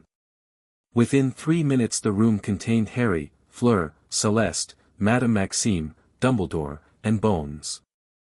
And Sirius Black, who had materialized from somewhere in the back of the room with an expression of absolute calm that Harry recognized as his "I have been planning this for 12 years" face. 2 of the ministry officials started. That man is, in my custody for the duration of this inquiry, under emergency advocate provision, Bones said, without looking up from the document. "Sit down, all of you. We have a great deal to discuss." Sirius met Harry's eyes across the table. Harry gave him a small nod. Sirius sat. What followed was 3 hours that Harry would remember not for their drama but for their precision. Bones ran the inquiry the way surgeons operate, economical, focused, zero tolerance for performance or deflection. She had the document Fleur had filed and she had Harry's full account and she had the result of the overnight interrogation of Bartemius Crouch Jr., who had been given Veritaserum at midnight by a team that Bones had supervised personally and had provided a confession of extraordinary detail. The polyjuice. The year spent as Moody. Every conversation with Harry, every piece of information channeled, every obstacle in the maze placed and calibrated. And above it, the instruction chain. Voldemort's instructions, delivered through Crouch, running through the tournament like a current through a wire. But it was the other thing. The thing Crouch said about the plan before the plan, the specific window in which he'd overheard Dumbledore, the year before Harry started at Hogwarts, discussing the enchantments with a man whose description matched no one Bones was currently authorized to compel testimony from. That part Bones wrote down twice, underlining it both times. The enchantments, she said to Dumbledore. Who else was involved? No one, Dumbledore said. They were my decision and my work entirely. You placed will-modifying enchantments on an infant. I placed protective enchantments on a child who I believed, who I knew, would be the target of a war that was going to resume within the decade, Dumbledore said. He was not performing now. Harry could see that clearly. This was the actual man, the one who had been present under all the warmth and management, and he was not small. He was someone who had made a decision and carried it for 14 years in the genuine belief that the weight was worth the carrying. I needed him compliant long enough to survive. I needed him to trust the right people, avoid certain questions, not derail preparations that required. You needed him not to have a choice, Harry said. Dumbledore looked at him. Yes, he said. Quiet. Not quite defeat. Something more complicated than defeat. I needed you not to have a choice. Because I was afraid that if you did, you would make the wrong one. The room was very still. Harry looked at Dumbledore and found that the anger he'd been carrying, the cold, clarifying anger that had been his compass since January, had done something unexpected. It had not disappeared. But it had completed its work, which meant it had become something else, something quieter and more settled. Not forgiveness. Not yet. Not anything that simple. Just, the recognition that an extraordinary man had been extraordinarily wrong, and that both of those things were simultaneously true, and that Harry was going to have to live with that complexity because the alternative was to reduce it to something manageable and that would be a lie. You were wrong, Harry said. Yes, Dumbledore said. Not about Voldemort. Not about the war. About me. You were wrong about whether I was capable of making good choices without being engineered to make them. Yes, Dumbledore said again. And then, after a pause so long it had its own weight, I'm sorry, Harry. He meant it. Harry could tell he meant it, and that was the hardest part of the whole morning, not the admission, not the record, but the meaning. Because it would have been easier if Dumbledore didn't mean it. It would have been cleaner if this was a villain rather than a man. Harry nodded once. He didn't say it was fine, because it wasn't. He didn't say he understood, because that was a longer conversation than today could contain. He just nodded, and looked at Bones, and said, What happens now? What happened now was complicated and slow and involved more documentation than Harry had words for. Dumbledore was suspended from his duties as headmaster pending the full Wisengamot inquiry, which Bones was formally requesting by the end of the day. He was not arrested. The legal question of intent versus harm in the context of wartime preparation was genuinely complex and was going to take months of deliberation, but his authority over Harry's affairs was severed immediately, formally, with a document that Harry signed in front of witnesses and that Celeste Delacour countersigned as the Vila Veritas representative and that had the quality of a door being permanently closed. Harry left the inquiry room at 12:30 and walked into the corridor and leaned against the wall and simply existed for a moment. The castle was quiet, lessons had apparently been suspended in the aftermath of the previous night, students clustered in common rooms and corridors piecing together what had happened from fragments and rumor. He could hear it distantly, the particular buzz of a school processing an event too large for its normal channels. Ron found him 30 seconds later. He didn't say anything. He just leaned against the wall next to Harry with the solid, uncomplicated presence of someone who has decided that being present is the most useful thing available, which was, Harry thought, the best kind of friend anyone could have. "Sirius is still in there," Harry said. "I know. Hermione's watching the door." Ron paused. "She's taking notes." "Of course she is. She says the inquiry is probably the most important legal precedent in British magical law since the Accord of 1723 and she wants a full record." Ron was quiet for a moment. "I think she also just needs something to do with her hands." "Me too," Harry said. "Want to go eat something? The kitchens are, in a minute." Harry looked at the corridor. Sunlight was coming through the windows at the far end, proper winter sunlight, bright and cold and low-angled, cutting across the flagstones in a long stripe. "Ron. I need to tell you something." "All right. Whatever comes next, Voldemort is still out there. Tonight delayed the ritual, not permanently. He has other ways to come back. He's been working toward it since before I was born and one bad night for his plans doesn't end it." Harry looked at the sunlight. "It's going to get worse before it gets better. This year was the beginning of something, not the end of it." Ron was quiet for a long moment. "Yeah," he said. "I know. You don't have to, Harry." Ron turned to look at him with the direct, unperformative expression he got when he was being absolutely serious, which happened less often than it should have and therefore carried more weight when it did. "You've been my best mate for 4 years. Whatever the war looks like when it comes, I'm there. That's not a choice I need to think about." Harry looked at him. "Also," Ron said, "I've already worked out about 12 different strategic approaches to the war effort, which I'm happy to present at the first available opportunity." "Of course you have," Harry said. "Some of them are genuinely good." "I know they are." They stood in a sunlit corridor and Harry thought about the past 7 months, the ball and the bond and the dissolution and the inquiry, the crack in the wall and the deactivated port key and the graveyard dream that hadn't become a graveyard reality, not yet, and felt the shape of it settle around him. Not resolved. Not finished. Just, his. His story, his choices, his people, his war to fight on his own terms. He pushed off the wall. "Right. Let's get food." Sirius came out of the inquiry room 2 hours later with the expression of a man who had just signed his own freedom. Which was, it turned out, approximately what had happened.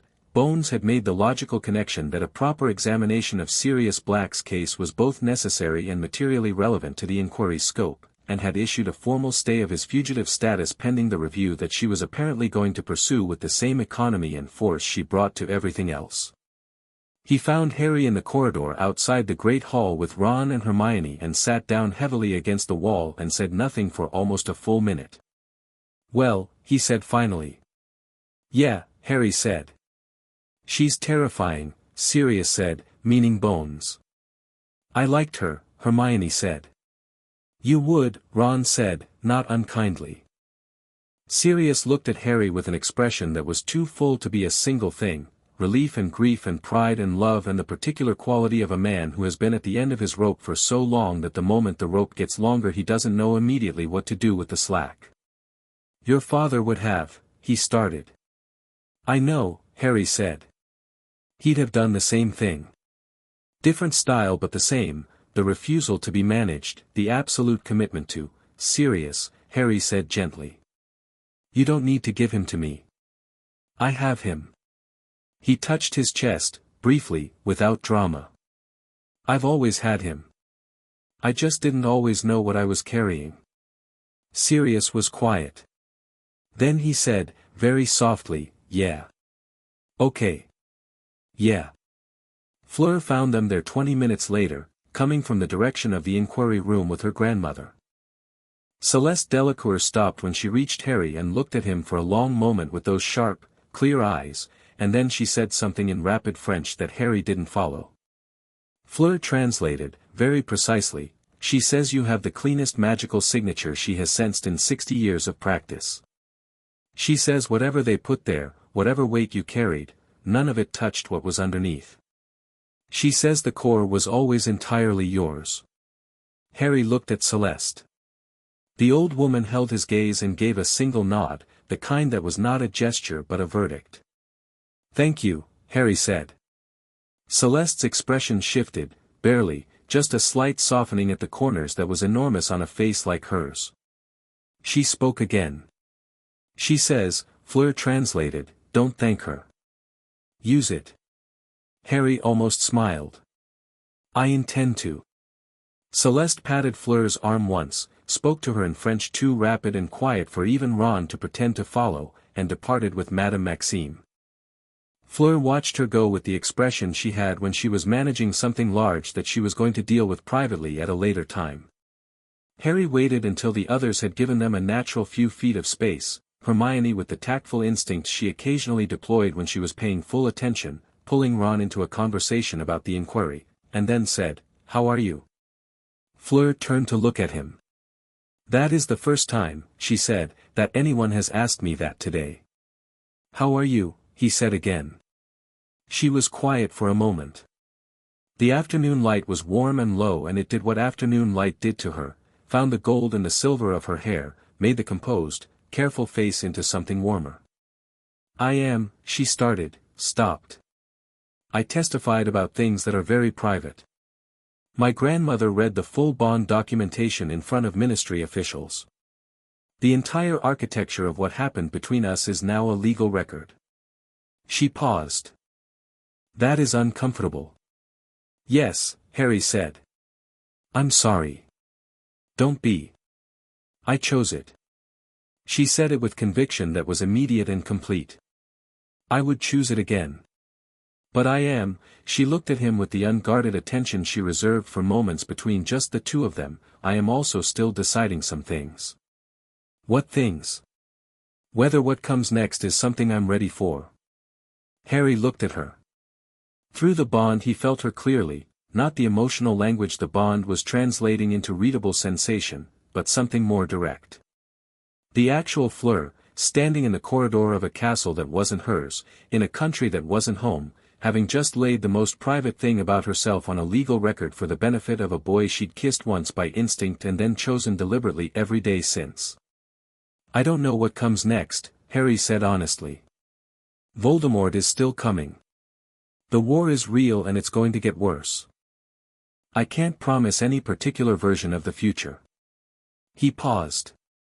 But I can tell you what I know is true right now. Tell me, she said. I chose you, he said simply. Not the bond. You.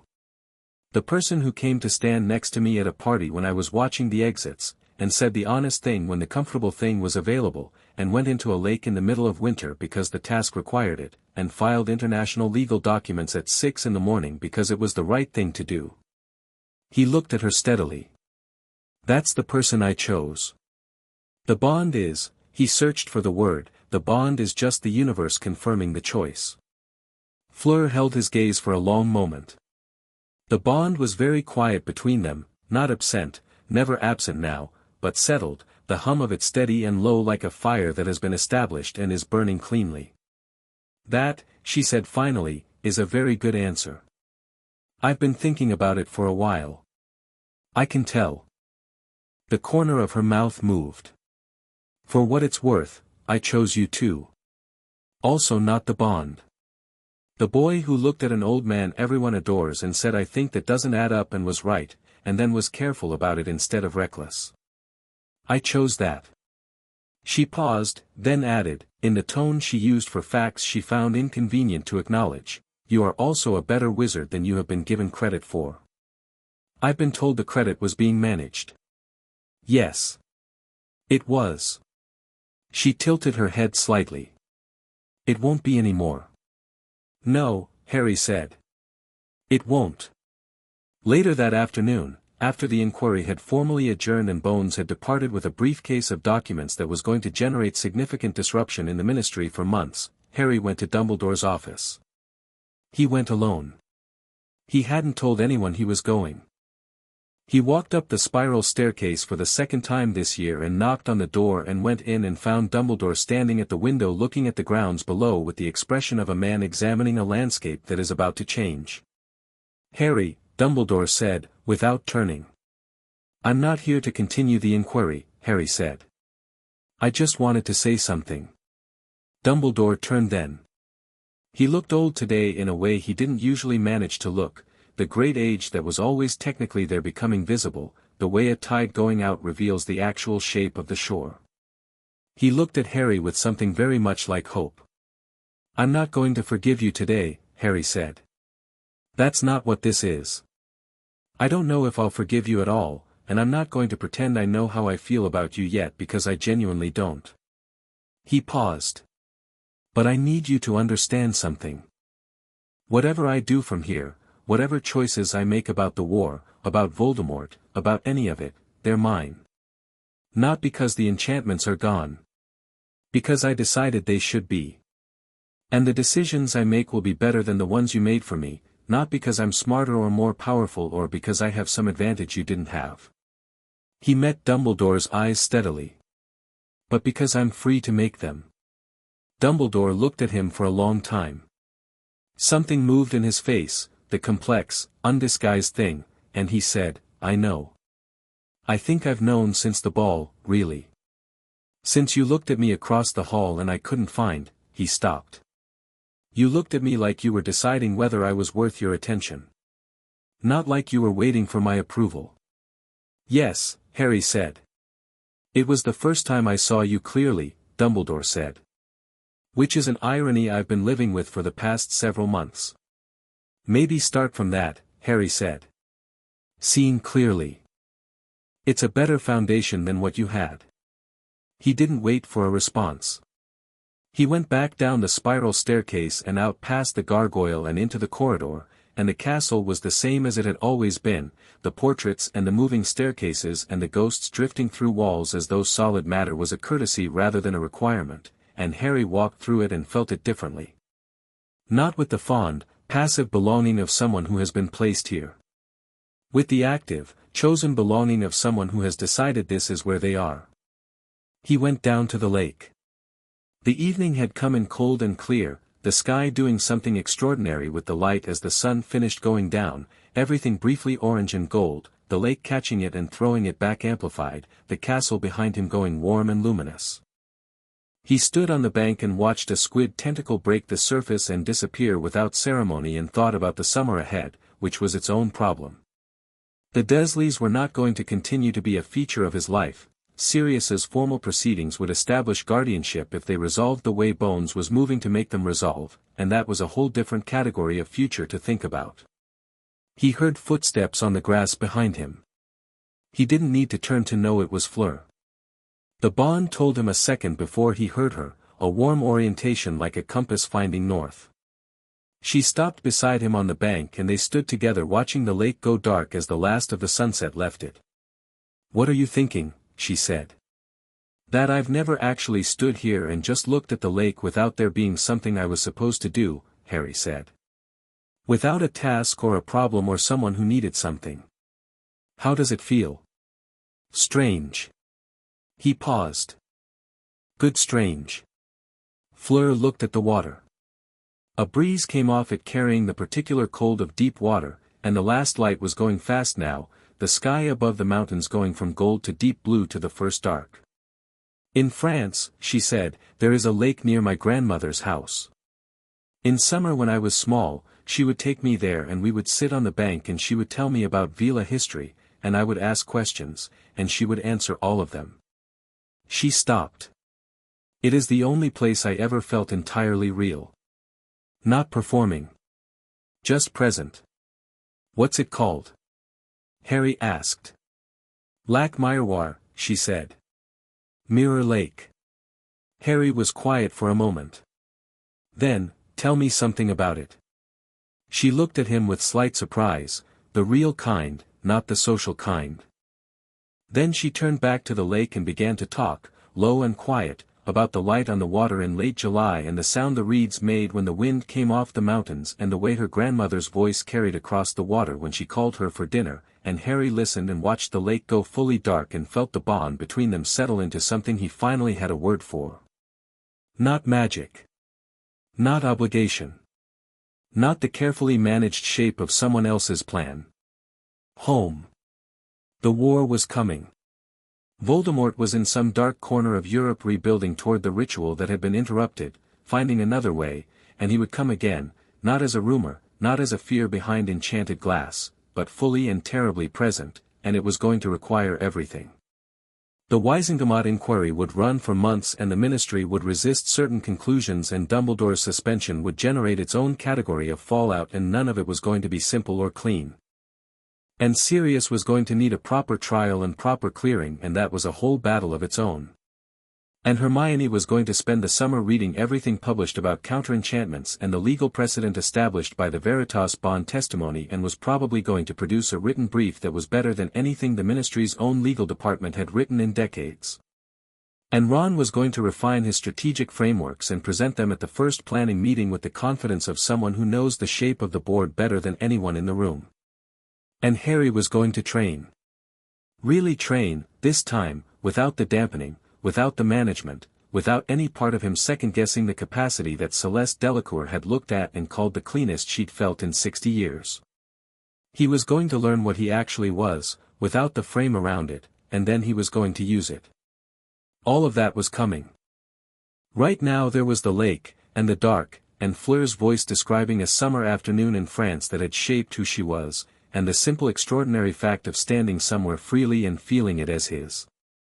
He turned to look at her profile in the dark. She was still talking, quietly, about the mountains behind the lake and the particular quality of silence there, and she turned when she felt his attention, the bond completing the circuit, and met his eyes. Harry kissed her. It was nothing like the first one. The first one had been hers, instinctive and brief, a moment she hadn't planned, the universe moving through her to dissolve something that needed dissolving. This one was his, deliberate, chosen, unhurried, and she met it the same way she met everything he'd brought to her since January, fully, without armor, with the honest attention of someone who had decided to be present. When they separated the lake was fully dark and the first stars were visible above the mountains, sharp and cold and far away and permanent. After, she said. Reminding him of what he'd said outside the inquiry room. After, he confirmed. Well, she said. Here we are. Here we are, Harry said. He looked out at the lake and at the mountains and at the sky, and felt his magic sitting in him like something finally at rest after a very long journey, vast and warm and entirely, unchallengeably his. Whatever came next, it was going to come at him honestly, knowing everything he was, and he was going to face it the same way. Not the boy who lived. Not the chosen one.